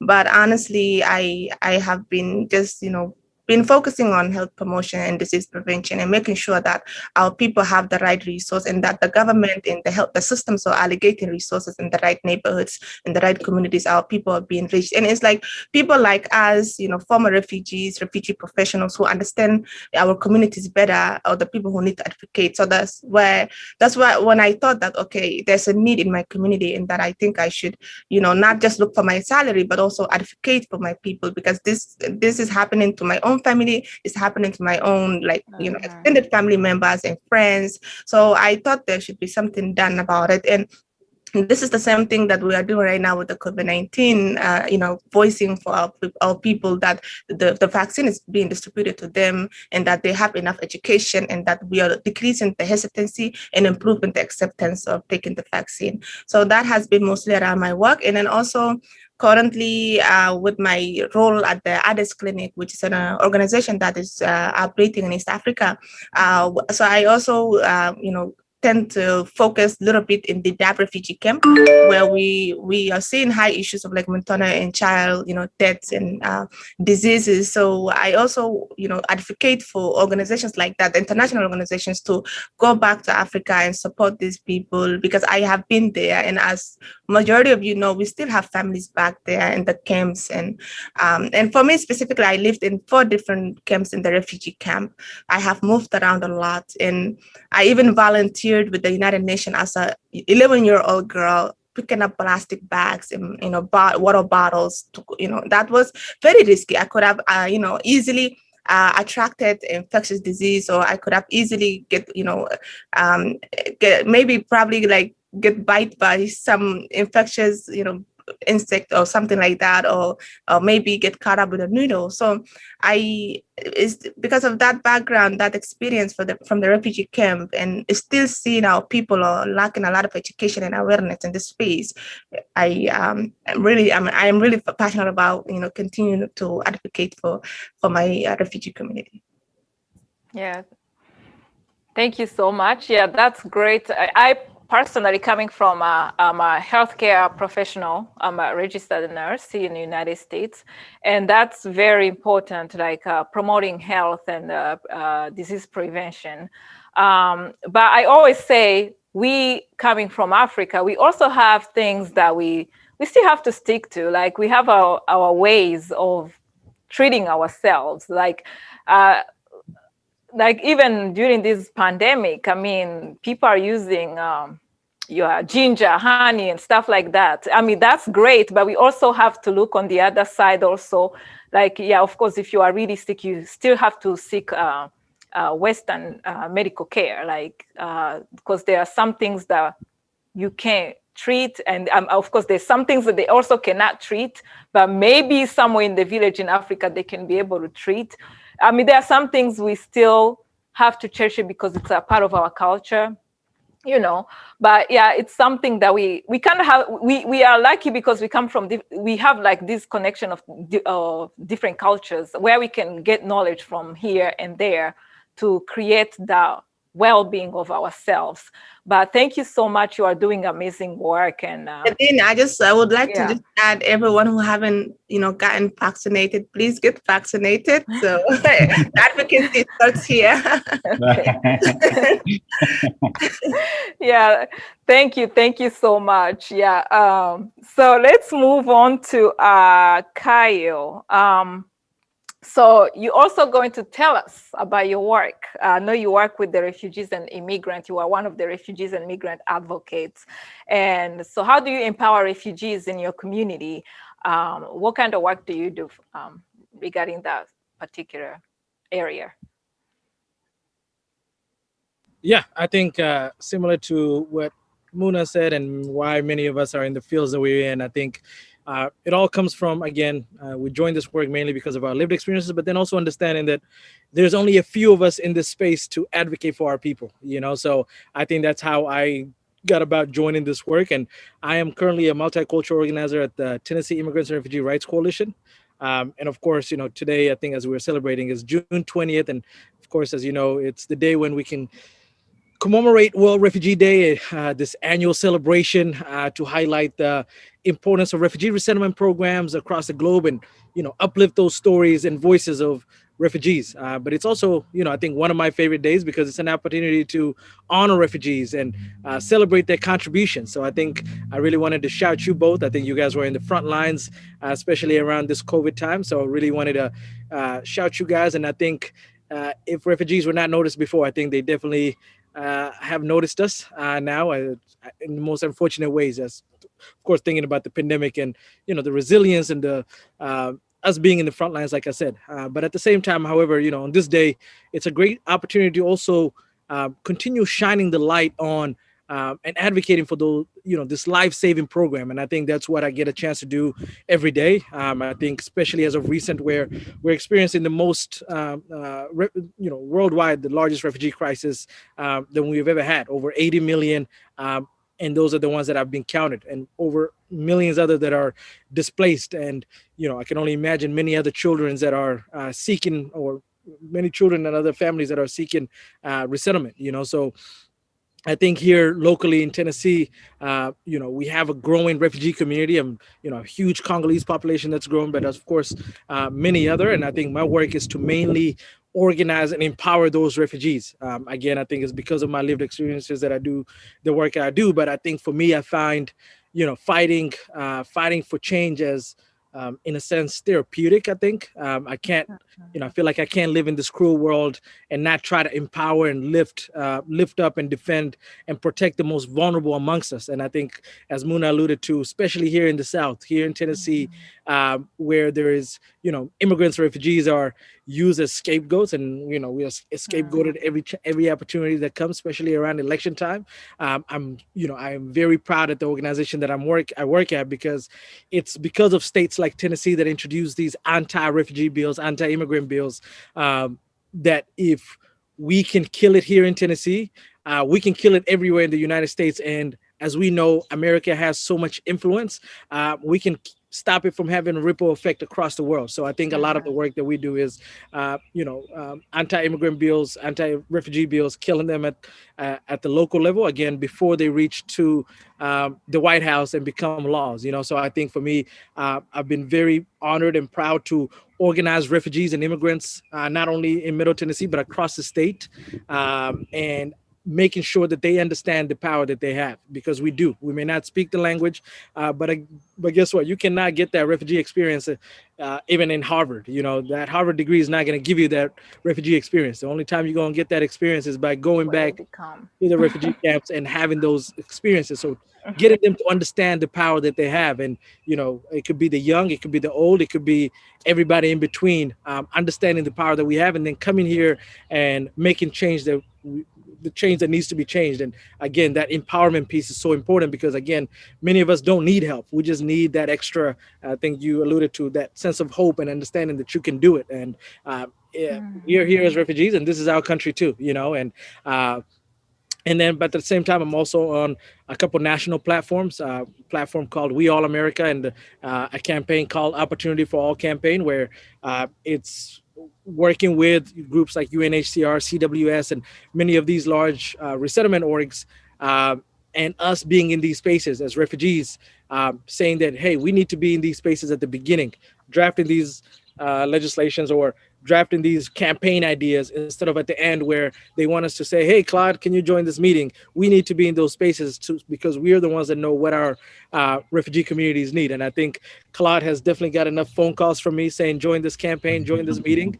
But I think this is the work that we do, so I think, I always believe when we rely on others, we are in bad shape. So I think anybody that's a refugee out there, you could be a doctor, you could be whatever field you're in. You could be working at a warehouse, wherever you at, you have power. And I think joining this campaign, I think we really continue to move this work forward. You know, we as a people need to move from that sense of desperation to organization. We cannot complain for so long. You know what I'm saying? I think we all understand what we've went through, but to change that for our future, to change that for our youth, I think we need to be organized. And I think being organized is the most important tool, because at the end of the day, our survival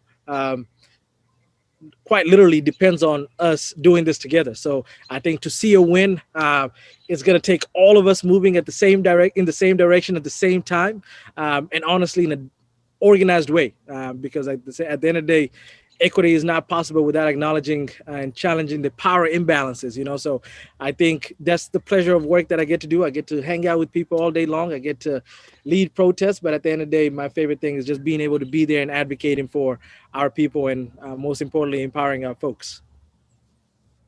And you know Yeah, what? and can you tell us more? Go ahead, Nadine. Yeah, I wanted to ask you about, to tell us more about this refugee crisis and those anti-refugee laws and immigrant. And I think they rose on Trump's administration. Yeah. Can you tell us more for the people who may not know about, that refugee crisis and anti-refugee laws and stuff? Yeah, of course. So, okay, go ahead. As you know, the refugee crisis is huge, and groups like UNHCR have to find where they're going to resettle these refugees. And one thing that is very helpful is countries that are willing to open their doors. And one country that has spearheaded this work, especially since 1980s, has been the United States. We accept more refugees.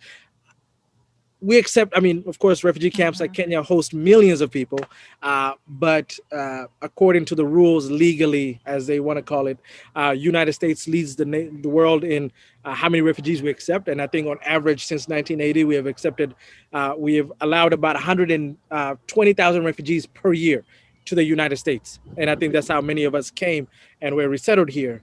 But of course, with the previous administration, I think anti-immigrant, anti-refugee bills were introduced across the country. And every year, the president gets to decide how many refugees we want to accept into this country. And we went from 125 to 90 to, I think, 65 to an all-time low last year of 15,000 refugees in the midst of the pandemic. And of course, even though we said we're going to resettle 15,000, I doubt we even resettled half of that. But then at the same time, there was another executive order that said, you know what, as a governor, if you don't want refugees in your respective states, you can say, I don't want refugees. All you got to do is fill out this paper, this form, send it back to me, and you don't have to accept refugees. Well, in a way, that's kind of stupid, because we as refugees, we can be resettled in New York, but we can move anywhere we want. But this was another way to make sure all the infrastructure, for example, all the resettlement organizations that receive all this money are going to be dismantled. This is something that has took over 30, 40 years to build. And in the last few years, you know, organizations like World Relief that were here in Nashville are had to close their doors. So what we did was we organized refugees, of course. Sharing our stories are very important, because many people don't know who we are and don't know our experiences. And what we did was we had refugees in the west of the state, east of the state, connected with their mayors, sharing their stories, doing something that's called power mapping, which is, you know, who do you know that knows somebody else that knows somebody else? So we have congregations of mosques and churches. Our imams and our pastors know other people, and we led that ladder and got mayors and other state legislators in support of us. And by doing our organizing efforts, we also even got to our governor's office, and we were the first state to convince a Republican governor to say, you know what, I'm going to support refugees. And again, what happens in Tennessee for long has a ripple effect across the country. And because the first Republican said, I'm going to accept refugees, we saw that happen elsewhere. So I think this is the important work that we get a chance to do every day. We've identified issues, identify campaigns, engage those impacted, and understand that this change is going to happen because of us and because of those that are impacted, to share their stories and advocate. At the end of the day, we're constituents. We we pay our taxes, we live in this country, and that's not only going to happen in Tennessee, or whatever we do is not only going to stay in Tennessee, but it's going to impact the United States in general. And then now check this out. We got a brand new administration that's willing to increase the numbers. They're going to increase the numbers this year to 62,000. And then they said next year to 120. But it's because of our organizing and advocacy efforts that all of this happened. So, yeah.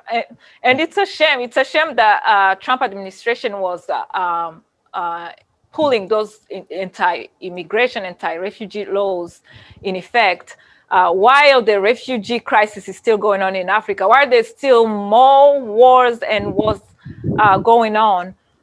It's like, so what's going to happen to those refugees if you are cutting all the if you are telling all the states to make their decision on who they have to receive and who they have not to receive?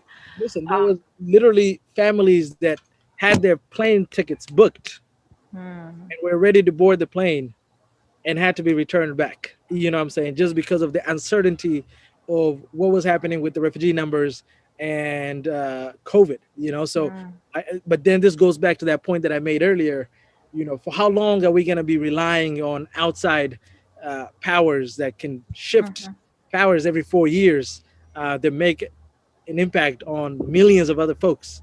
You know what I'm saying? So I think it's up to us, honestly, to be in these positions of power and understand the power that we have, because you know, where there's people, there's always power. You know what I'm saying? So I think we need to really live up to that every day.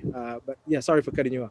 Oh, yeah, you're good. Kayo, you are preaching the gospel of HMG network. You know, we have the power.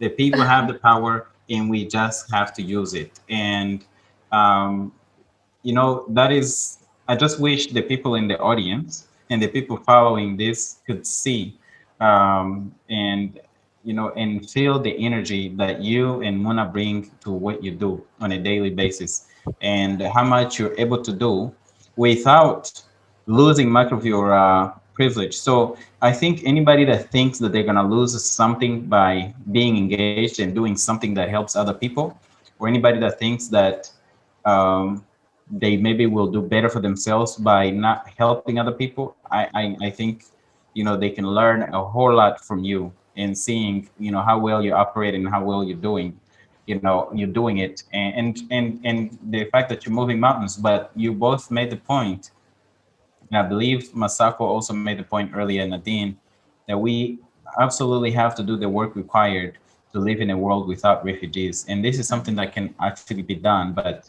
it requires all of us being engaged, doing something meaningful, something helpful, and something that addresses, as you said, those dictatorial governments, the various factors that cause people to go into refugee camps. It's ironic that even a country like the US that fuels so many of the conflicts around the world, you know, wars and, you know, governments that are repressive, that are producing refugees, then will turn around and turn away the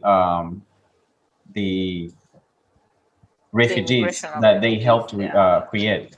So I think it's important. Again, the main thing is knowing that those of us here on the panel and those in the audience all have the power. And by the way, you don't have to be a refugee to do something. You can do something even if you're not. However, I totally agree with your points about these refugee organizations and refugee work being led by people who don't even have any lived experiences as refugees. They're just doing it as a career.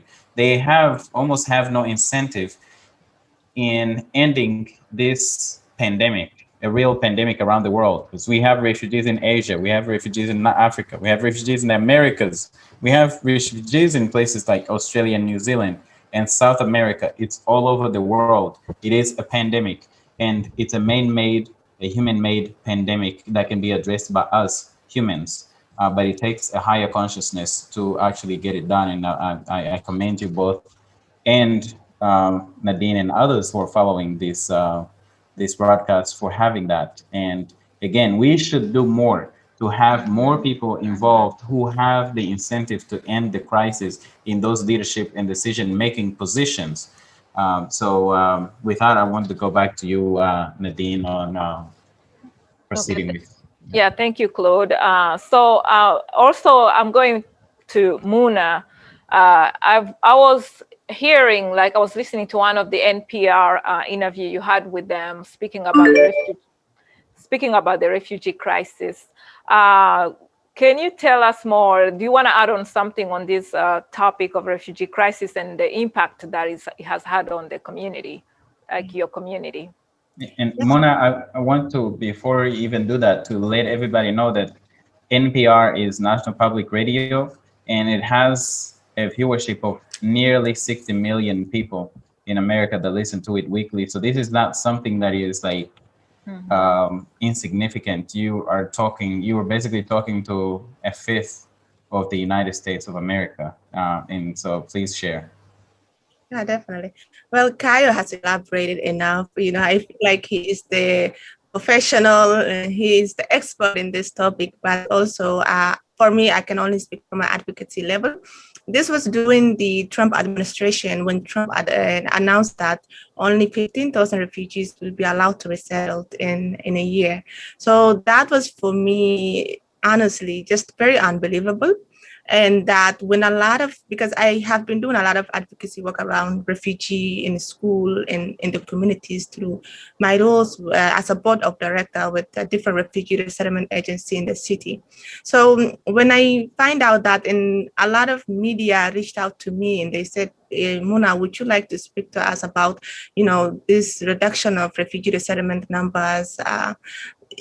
For me, I was like, absolutely yes, because this is unacceptable. Me being a refugee and still having families in refugee camps, and realizing how many years, some people have to wait in the camp to be even, for their hopes to be fulfilled in order to be resettled in a safe country, whether it is in the US, as Claude was mentioning, they can be resettled in Australia, New Zealand, Europe, Canada. It took maybe 2 decades for some for that dream to come, 1 decade for others. So I thought there needs to be a voice that needs to be heard, across, different populations. Sometimes it's not only about the government, as the Constitution says, with the people.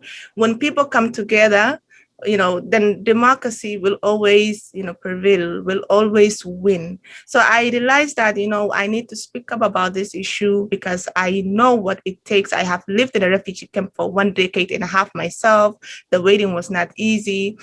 People are dying, especially for Syrian refugees that are like going through very difficult hardship, similar to the Rwanda genocide. It was very unbelievable. So that's when I stood up and started talking to media. My family was hesitant. They said, Mona, don't get associated with this type of activism, issues, or don't get associated with government, policies. They thought maybe it's unsafe for my life, it's dangerous for me, it's dangerous for my family. But there were people before me that advocated for me to be where I am today. So we have to continue this humanitarian work. There were people who have done this for us in the past. We also have a responsibility in our society. We have to be accountable. We have to speak up for our rights. We have to, we have to be there for those who don't have a voice. So, and I felt like I had the privilege to be in that position.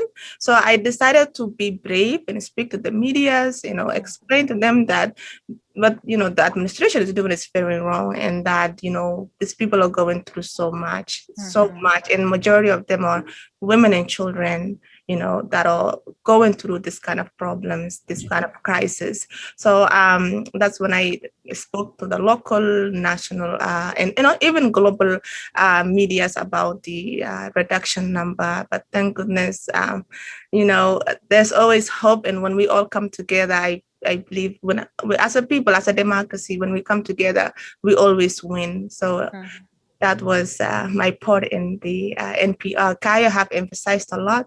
If we come together, we be the voice for the voiceless, we will do a lot together. And maybe one day I envision a future where there's no refugees at all. So we can do this together, guys. Yes, and thank you so much for the work you do, because it seems like it's definitely having an impact from Trump trying to reduce the numbers of refugees entering United States to the new administration actually allowing more numbers. I mean, it's not like we are happy, like, they are receiving refugees. We wish they can just stop the problem that is causing the refugee crisis, period. But if not, then yeah, they have to take care of those refugees, because they are also a part of the problem, without forgetting that there's so much inflation by the United States in those countries where the war is happening and stuff. I also want to add, as refugees, we have to also consider that we are also bringing something very valuable to the country. That we are not being the only ones that are being assisted. We are bringing our skills here. We are bringing our culture. We are what makes the melting pot of America melting pot. So we bring a lot. In the history of America, America itself is built, with the history of immigrants. So I think we should also give ourselves credit that we are bringing so much to this country, diversity and development economically at every level. So yeah, and also I would also like to add that a lot of refugees, when they arrive in the United States, they are successful. There's so many successful stories from refugees.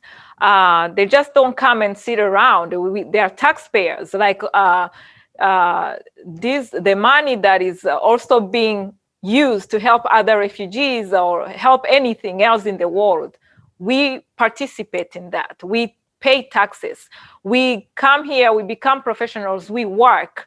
Even if you're not a professional, you are working. A lot of refugees, they work hard, and we become a part of the community, and to improve the lives we live. So yeah, also, like, I wanted to add that on there too. Moving on, let me go back to Kaios. So let's talk about refugees, like being Black refugee in America. Yeah, so what is that experience like? And there's also like some kind of an article you published about it. What can you tell us more about being Black and refugee in the United States? And we will also share the links to the article. I believe it's already out on the Facebook page in the ad for this show, but we'll share it later so that you guys can go back, so that y'all can go back and read the article. But go ahead, Kayo. Yeah, apologies. Let me know if it's a big distraction. I can actually move in. There's a generator cutting grass thing happening behind me. But yeah, I think before we talk about Black refugees in America, I think we need to talk about Black people in America. And I think they've lived here for centuries now, and to this day, we still walk to a Starbucks or anywhere around the mall with a sign that says Black Lives Matter. Just as stupid as it looked like when we looked at water fountains that said colored in and only whites. To this day, when I see Black Lives Matter, it's still very saddening. I don't think that's inspiring at all. Like, to the fact that we have to acknowledge that Black humans' lives matter. I think this is not an American problem. I've seen this happen everywhere. I've been discriminated around in my time in Asia, Central America, and I think Black issues is already a problem, and I think that could be a separate conversation. But then the mistreatments of refugees and immigrants globally at the southern borders, thinking about even the implementations of many of the previous administration with their anti-refugee and anti-immigrant bills. Many of them were concentrated towards Black immigrants. So we had the Somali ban and bans from many majority as they call it, shithole countries, and to that I say forget you. But I think we've seen you saw me catch myself, forget you. But I think it's bad. But at the same time, if I can go back to your main question, for Black immigrants, it's even harder in America. You know, it's that article was specifically talking about a resource desert for immigrants, but many of these immigrants, you know, may come from more affluent populations, and therefore have more resources. But for Black immigrants, the resource desert is very sad, from legal to education to many of these spaces that we need support in. It's very sad to say. So I was just talking about how, for many of the work that we do, it's people like myself, people like Muna, people like Claude, that are having to be the lawyers, having to be the doctors, and be all of it in one person. And was just really amplifying that. And I think, you know, it's not that we don't have voices, but our voices are just not heard. You know, so it's individuals like myself that have relationship with the mayor's office, relationship with a lot of people of influence, making sure that our people's voices are heard in all these spaces. Because if we don't do it, guess who's gonna do it for us? It's other people. It's those white people in suits that I alluded to earlier. And I'm gonna continue saying, you know, please get involved. I know, for example, my dad once told me that, you know, I don't trust the voting system. I come from a country that votes don't matter and the votes here don't matter. But guess what? Many of these elections are influenced by 300, 500 votes. And I've seen that happen. And these individuals end up having so much power, you know? So even though we come from these countries that don't, law doesn't matter or our votes don't matter, I think here, even though they try to do everything to oppress us, our votes do matter. And I really encourage all of us to get involved. And I think especially for us Black immigrants, amplifying that is something that I've been trying to make sure that I do, and making sure that any space that I'm in, I'm talking about the lack of resources for Black immigrants in all spaces. And I apologize about the interruption. No, you're good. Yeah, we can hear you clearly, so it's not interrupting at all. Yeah. So, what do you think should be done? Like, what will you tell the audience? What can be done to actually, help this refugee immigration and in United States for those who live here or anywhere in the world? Like, what do you think as a part of this? As being refugees or anybody who is in audience, what do you think that they should do to help? Yeah, I mean, like I said earlier, I think just to the global audience, I think to the just general audience or people that have influence, let's not be saviors, you know, let's be partners. Let's work with those that are really impacted and hear their stories and hear what those organizers and those people that are impacted really want. Is it that we want to be helped, or do we want to be empowered? Do we want this or do we want that? And I think making assumptions, one of my old boss always said, whenever you assume, you're making an ass out of yourselves, you know? So I think really understanding the communities that you're working with, if you're a UNHCR or any of these resettlement groups, don't assume what we want, you know? Really hear from us, understand what we really need, and work with those people that are on the ground, work with those, the Munas of the world, the Claudes and Nadines of the world, and really make intentional decisions, you know? And I think that's all you can do. And I think that, again, doesn't require money, doesn't require anything. It just requires your ears and really caring about the work that we do. Because at the end of the day, as much as Claude wants to escape this world of refugee advocacy and Rwanda advocacy, he cannot. You know what I'm saying? It's going to be with him for the rest of our lives. And like Nadine, you mentioned, once a refugee, forever a refugee. But many of these people that are in these positions of power are in here now. And I think they come in with the passion and activism, and I do not want to downplay that at all, but they can leave this work anytime they want. They can go do something else. But I think for us as refugees, we're refugees forever. So I think it's very important that we get into this early on and do what we can do. And very simple things as just going to cast your vote. And I know audience is not from the United States, but being involved and really amplifying the voices of those people back home. We cannot forget where we came from, you know? So I know we're living a busy lives and we're sending money back home, but let's remember that, you know, it's because of individuals like us that advocated and amplified for the voices back home. Many of us were able to be resettled, you know? So, yeah. Yeah. Okay. And then I go to Muna. Would you like to add on something to that question? Like, what do you think? What will you tell the audience? What do you think they should do to actually help the refugee, the migrants in general? or maybe to generally just stop the whole refugee crisis, like promote peace and peaceful environments for people to live in. Wonderful. So for me, first of all, I am a big believer of education. I don't know if you guys can hear me really well. Yes. So I'm a big believer of education. One thing I would like to, first of all, advise, especially the young refugees, is, go as far as you can. The sky is the limit, and the only limit is yourself. We come to this country to find better opportunities, better life. We don't want to repeat the same struggles that our parents have been through, or our parents actually went through a lot for us, and I feel like we have two dreams. We have our dream, and we also have the dream of our parents to fulfill. Because usually our elders will say, now there's no time for us to go back to school. We are just grateful that our children are now here and have better opportunities. I think we should look at our success journey from that angle, that we have two dreams to fulfill: our dreams and the dreams of our parents. And secondly, the thing is that when we see a problem, if we just talk about it, nothing will ever be done. I think we need to start, thinking about the future. Start talking about the solution. I think we all have responsibility, like I mentioned earlier, in our society. When we see a problem, all of us individually, we have a responsibility to say something about it, to address it.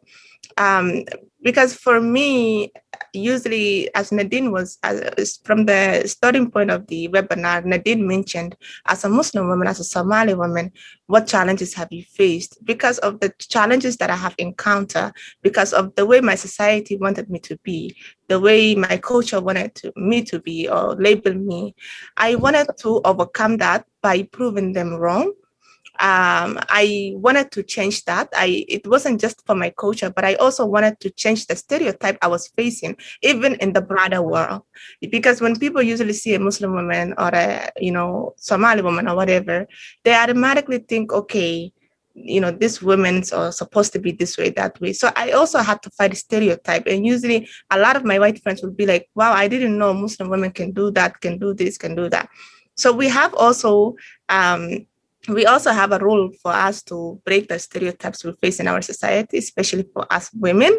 I think we have two women and two men here. So in terms of, for some of the women that are watching, I think we can break our stereotypes, and that by being an example, by proving society wrong, by being a role model, and basically just realizing that we have left millions of children crying behind us. They need our help, and that we need to continue, try to reach out to them. We need to do that, because life is not easy. The Ebola happened, COVID-19 now happened, especially in the refugee camp.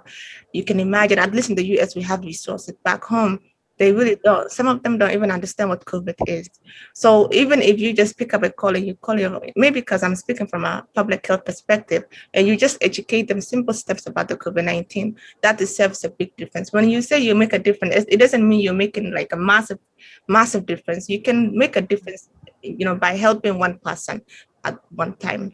So that is the meaning of difference. We can be leaders in such a small way and make a giant difference. So. Okay. Yeah, I'm a big major believer in take local action, think globally, and act locally. Your local action, and that's been demonstrated here by every one of you, that you can do something locally that impacts the global community. So I think that's great.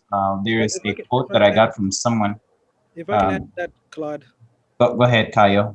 Yeah, I also had a couple of action steps that I was hoping to add, but yes. Yeah, going back to that point that you and Muna just made, one of my favorite organizers says it's hard to fully understand a moment in history when you're in it. And I think us even just having this conversation, I think we're making history. But there was a point I was trying to talk about was, which one of my really good friends, Nava Sandoval, made a TED talk about it, which is it's titled "Assimilation is Colonization," where we come to this country and then want to make sure that we forget everything. We mispronounce our names, we forget our language, and don't forget our culture and try to immerse. And that's colonization 2021, you know, and I think we really, as a people, really need to continue. And I think this point came up because Muna said, you know, many of our parents come through, you know, came from across the world all the way here just for us to butcher our names. And I think a perfect example was I was playing soccer one time, and a group of my friends called me KO, KO, KO. And my dad pulled me over to the side. He's like, I bring you all the way from the other side of the world, all the way here for you to just butcher your name, you know? So, and I think that hit me very personally, you know? So I think, you know, to not be part of this 2021 colonization, I think we as individuals also need to really be intentional and don't forget our cultures, continue uplifting that and bringing that to light. And I think as far as action steps goes, I think for me, you know, going back to voting, but then also being more organized. And I think we need to be more organized as refugees. And I think in this space, we all have became vulnerable. And I think vulnerability is good in many times because we share our stories and other people hear and enjoy our movement. So I think doing that is very important, and getting involved locally, like Brother Claude was alluding to, and staying in touch with our representatives, not just whenever you want to complain about what's happening in your country, but whenever actions are really happening. Because when they need the votes, they will do something for you. And if you were there to organize and volunteer when they were being elected, they'll remember you.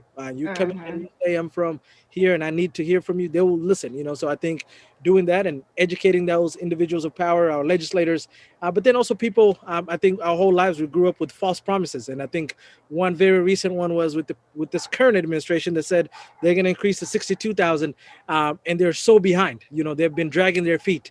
And just because they tell us they're going to do something doesn't mean they're going to do something. We need to continue putting that pressure on individuals like this democratic administration that we have now. So fight doesn't end, you know what I'm saying? Wait, there's a refugee crisis at the border that this administration is involved in, just like the creating and creating.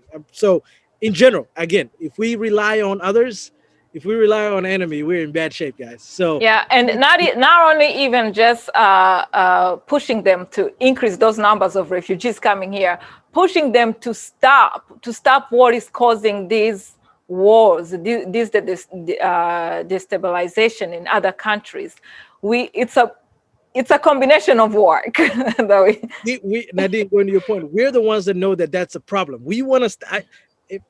I wish I was in Oromia right now. Or I wish I was in Kenya right now. You know what I'm saying? I would be eating some good ugali, some good chapati. Yeah. 40 minutes somewhere to go get it. But going back to that point, because people with those lived experiences are not in those positions of power, they don't know what we really want. You know what I'm saying? They think Claude wants to seek safety and go to the United States. Maybe top of this government that's there, and my brother can go back to his village somewhere. You know what I'm saying? And I think until we are in these positions of power, really understanding what we really want is not going to happen. So I think as advocates need to continue pushing for that and challenging ourselves and promoting ourselves in these positions. And I had a quick comment. Maybe Claude and Nadine, who are like huge or passionate Pan-African, maybe can answer this question better. You know, you and I are basically addressing, you know, action steps from a domestic level, what we can do at the US level.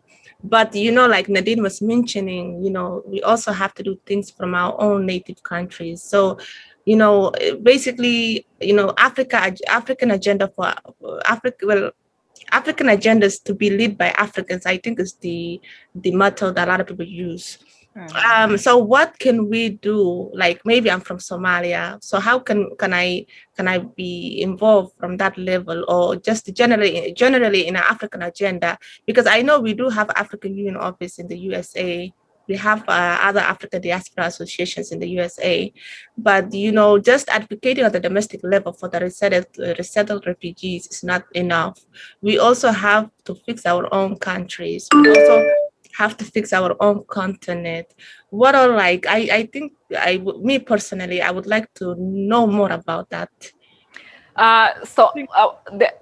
This is what I think should be done. First of all, you have to understand what is going on in your native country. You have to understand the whole political dynamics, who's fighting with who is the main problem, who is supplying, who is providing weapons, that particular rebellion that is causing chaos. And then once you know the problem, and you have to raise awareness, because most of the African problems, the African conflicts, there is always Westerners behind it. There is always people who are supplying weapons, who are giving money to actually the people who are coming to make us refugees.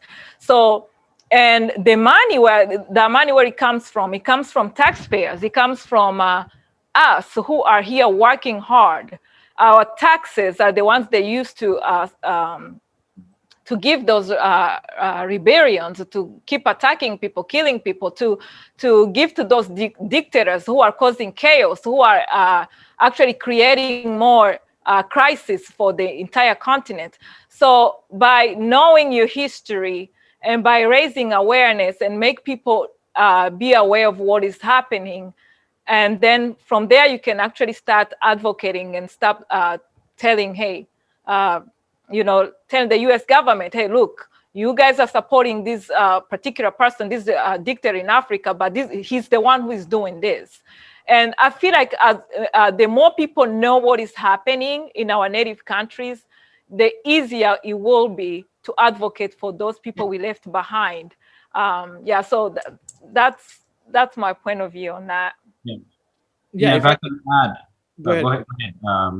Yeah, I was gonna just say I cannot emphasize that point much more. I think, you can't effectively fight to solve a problem if you don't fully understand the complexities and the nuances of it. So I think for me, my response to that, I think we all have individual problems within our country. So once you understand that, but I think the diaspora has had a huge influence with what's happening, and I think a good response to that.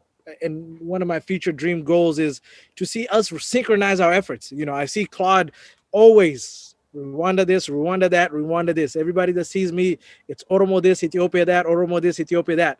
I could only imagine the day that where we can all synchronize our efforts and really understand that, it's really not us. It's these corrupt people that are corrupt off Western money and Western influences that are making this change, messing us up, that real change will come out of it. So I think what we do have, we may not have the money, we may not have positions in power, but guess what we do have the people. And again, without people, with people we have power. And I think if we can flex those, I think we'll do some really great work. But I think it's us in these spaces and individuals and leaders like us being more synchronized and coming to work together more, and amplifying that work, because and also I would like to add on something. It can probably be a topic for some other time, but when you look, let's just talk only the continent of Africa. Let's just talk Africa for now. The problem Somalia is having, the problem Ethiopia is having, the problem Rwanda is having, there is a connection. There is same people behind that are actually the main cause of what we are going through. So it's not always like thinking like, oh, it's just happening in Somalia, that doesn't concern me. No, it does concern you as an African, because tomorrow is going to be you. I can't just be like, okay, it's happening in Rwanda. Yeah, it's happening in Rwanda, but next time it's going to be your country. So we all have to come together. We have to know our history as Africans. We have to understand the whole dynamics behind our politics and who is causing what. And then we can all join together. We can join forces and become one and completely outroot the problems we are facing. And from my point of view, I know, Kayo, we do talk in this fragmented way, but for me personally, before I'm Rwandan, I am African, because I don't recognize colonial borders.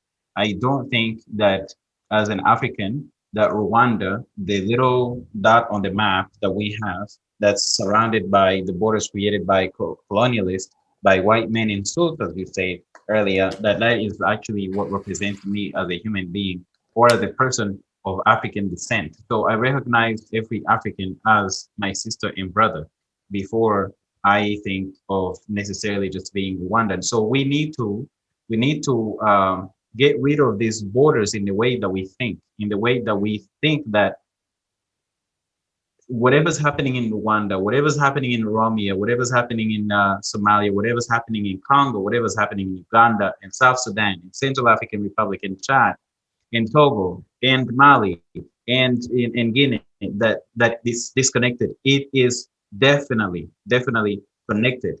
And because they are connected, because it's the same powers behind it, because it's the same who actually broke apart Africa. So this kind of takes me even, a little bit forward to something I was going to state in my closing comments. And we were getting close to actually closing this out, but the conversation just got really hot.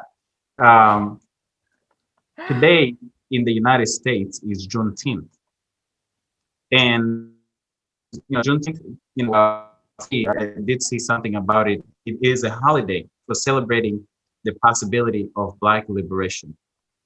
Juneteenth is both a solemn acknowledgement of how slow progress can be and a hopeful recognition of how quickly change can manifest.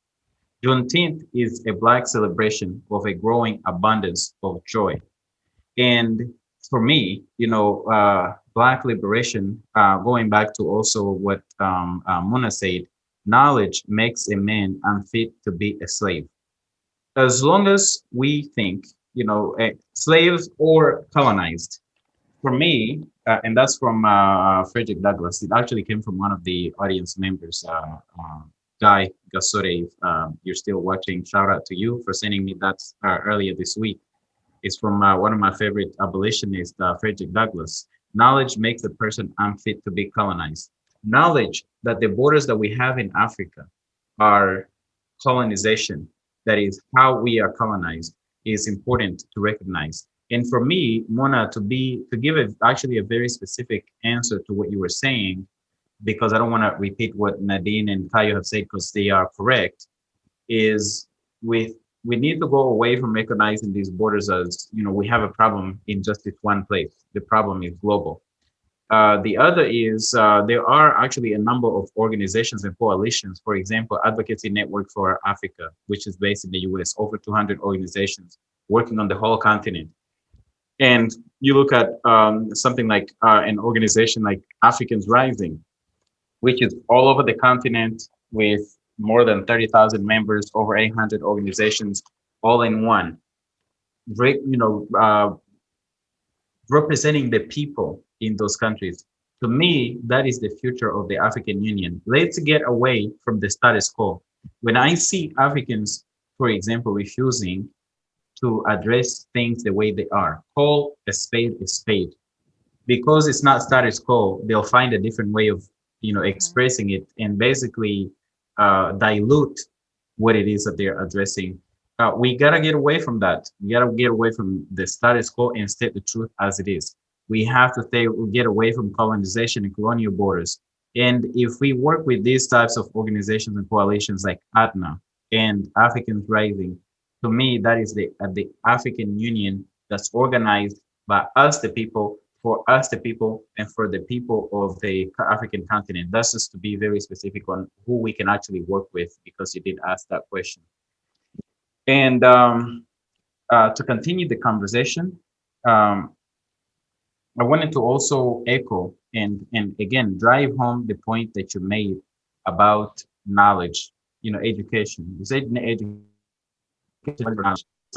was written in 1930 by Carter G. Woodson in a book called The Miseducation of the Negro.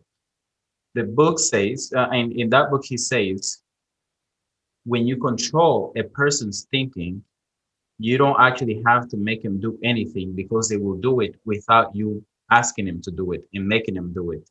And again, that's the point that I was making about getting away from being controlled by the status quo and actually being controlled by the truth and the reality. And again, I see the future of Africa in us. I see the future of Africa in those who are a part of things like Africans Rising, young people who can see the potential of Africa serving the interests of Africans versus, serving the interest of the politicians and their puppet masters in the West, in America, in France, in the UK, and even in East, in China, in those places. But we do have audience participation, people who are addressing you from the audience that we will be remiss not to recognize. There is a comment from Nelson Mohidwa saying, it is sad that almost all African leaders hate their own African refugees more than the rest of the world. They live in the camps for 30 years, treated as lesser than human. No protection, no documentation. And then we have Delphian saying, so very well said, Kayo. We need to be advocating for our brothers and sisters who are still experiencing hardship in camps and miserable conditions. And she also left a comment stating that she agreed with you, Mona, that education is power. There's Keza Muisa saying, even though it was hard to be a refugee, I still have good memories. And then we have some words from You and I Talk Show. I just have a feeling that one of these days, You and I Talk Show is going to have both Kayo and Muna on at some point, because the host is very impressed with what you're doing. So proud of all you refugees. You are proof that we are bigger than our problems. And we can save ourselves. Ain't nobody coming to save us. Only our actions will save us. Thank y'all. And I see you snapping, Kayo, and I'm joining you in, snapping Ashe.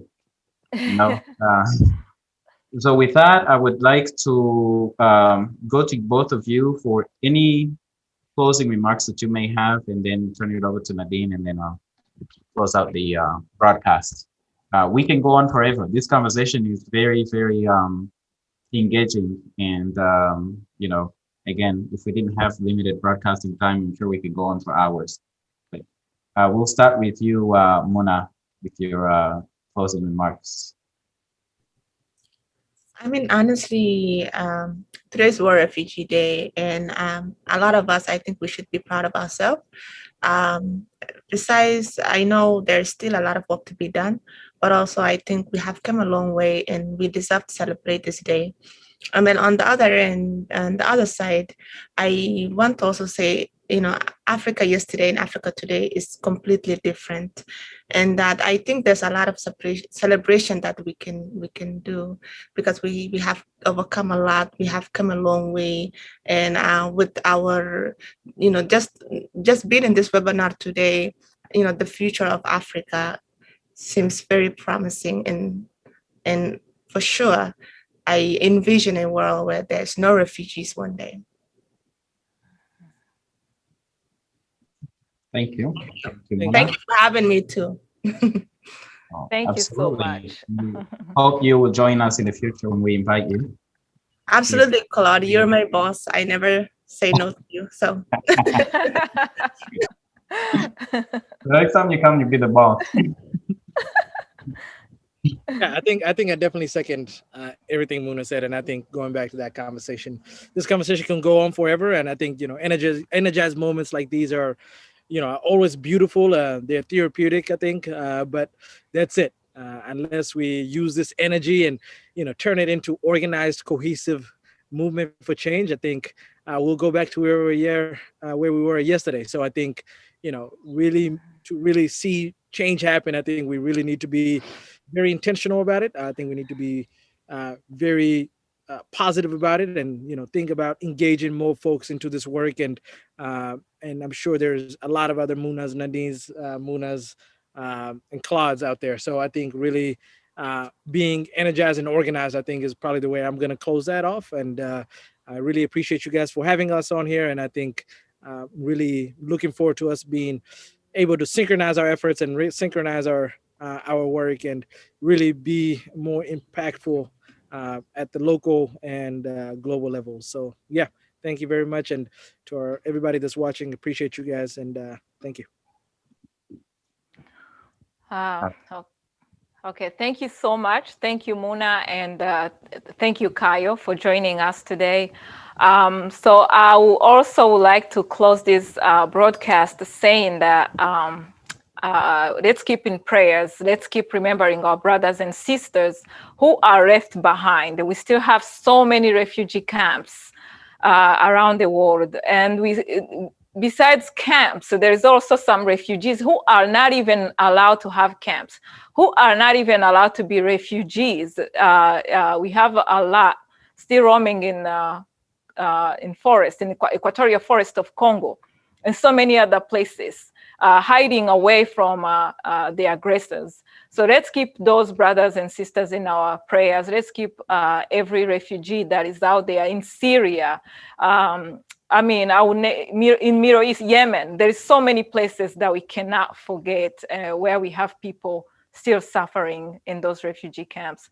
And also I would like to say that a lot of people who I tell my story as a refugee, some of them will ask me, oh, how was you able to actually survive like those sleepless nights, those years of being out there with no job, your parents had no job, you could barely know what you didn't even know how you're gonna pay the rent the next day.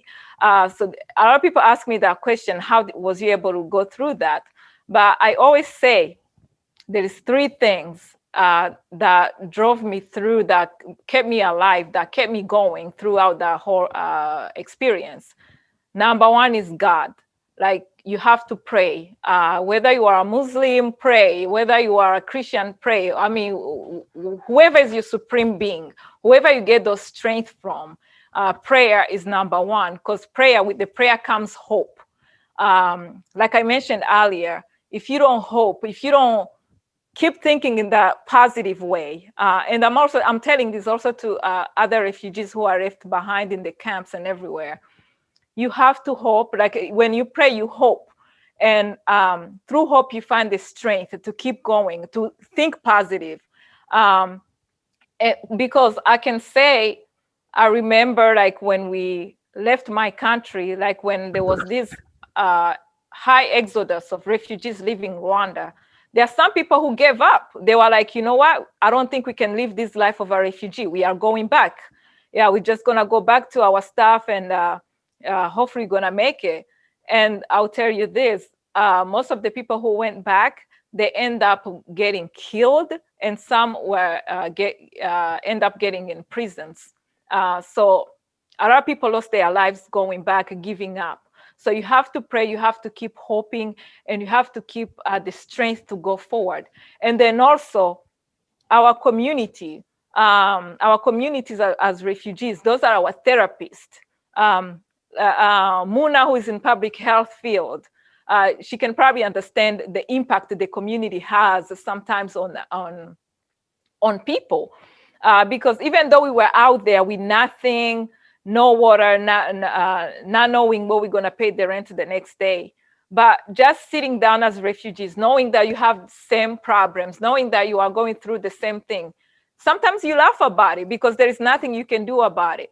You just laugh about it, and it kind of makes you forget about all those problems you are going through, and that takes you to the next day, and so and so. So God, hope, and community.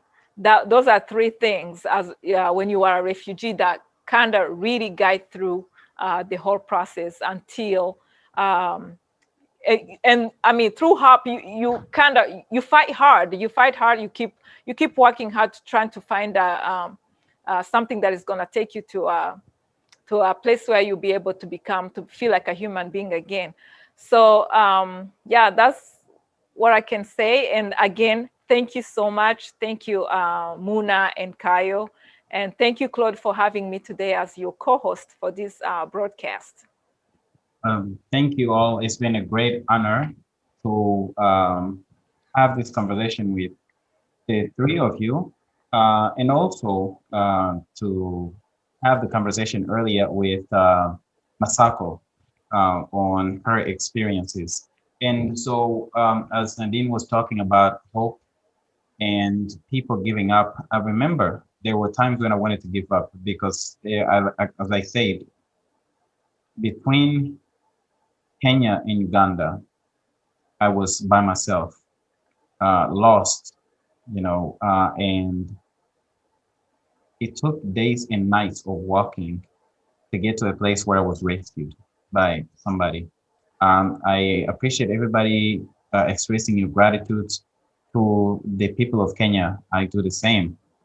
Also, the people of Congo and Uganda, because the people were very, very receptive and giving.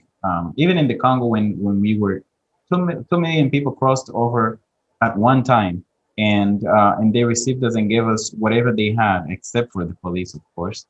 Um, but I'm very grateful for everybody that's done something for somebody you don't know and you may never recognize in the past, because I've benefited from those types of things. So now imagine when I was on that journey, being 14 years old, or having somebody that's, think of yourself as a parent, or if you have siblings, a 14-year-old that's lost, and you being a parent not knowing where they are. How does that feel? And that is for the fortunate ones, that this person is actually still alive and you'll find them at some point. There are people who would never find their children, and children who would never find their parents. And so many people die in these refugee camps. This, as it's been said by every person on this broadcast, from Masako to everyone else here, to Mona, to Kayo, to Nadine, forced displacement and refugee crisis are man-made. And forced displacement, as Masako said, is a crime. And somebody should pay the price for this crime. And it's not the refugees, but the refugees are currently paying that price. And that takes me to the word of the words of Masako earlier, where she said, I thought I was doing a good thing, and then I realized that I actually did great harm to refugees by participating in forced repatriation. What we want is for refugees to be repatriated on their own volition, with their own choice, making their own choice to actually repatriate. But for that to happen, we have to do what Kayo said in this broadcast and kept repeating. We have to organize and energize. We have to do the work, as everyone on this broadcast said. We can't just sit and wait for somebody else to do the work. If we do that, we are betraying the refugees. We're betraying our experiences. And if you've never been a refugee, you're betraying fellow human beings. Again, there's also, I just want to go to a few quotes from this broadcast and sign off. Mona said, if we educate the current refugees, we can eradicate the causes for the root causes of refugee crisis. And Kayo said, we need to go from desperation to organization. And then Mona said, wherever we go, we carry health problems. We can work, we can work through those and get better. We all have a responsibility. Then Kayo said, we don't need saviors, we need partners. I agree with that. Snap to that. And we need to be very intentional, organized, and energized. Mona envisions a world without refugees, and Nadine said that we need to address the root causes of this refugee crisis. We absolutely need to not only work on what helps the refugees, but how can we prevent people from becoming refugees? And again, that takes everybody's voice, everybody's 2 feet. Every one of you watching this broadcast, your voice matters, your 2 feet matters. And with that, I would like to thank you all and thank everybody that's followed this program. Thank our sponsors, HMG Studio, Friends of the Congo, Black Star News, and African Great Lakes Action Network, Aglan, for sponsoring this broadcast. And with that, I'll turn it over to Freeman Bikorwa Singirangabo with HMG Studio to sign us out. Thank you so much for your time. Bye.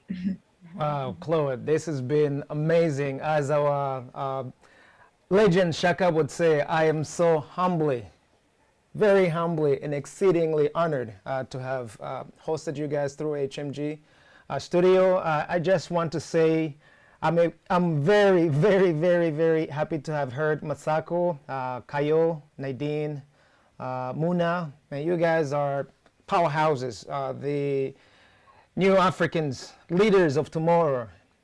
And actually, you already are today, because this is just an evidence of what an amazing job that we can all do if we can get together. A few things that have really that resonated with me. Let's not be saviors. Let's organize and just get it together as sons and daughters of Africa. So Claude, thank you so very much. Nadine, thank you. Thank you kindly. Muna, thank you. Thank you so very much. Kayo and Masako, we are so exceedingly honored to have had you today. And I just want to also re-echo that this conversation had been, has been sponsored by the Black Star News, Friends of the Congo, the African Great Action Network, and HMG Studio. And with that in mind, guys, we have so much more conversation to come, and I want to give you a huge welcome to all of you sons and daughters, and also not just sons and daughters of Africa, but all of you who are voiceless.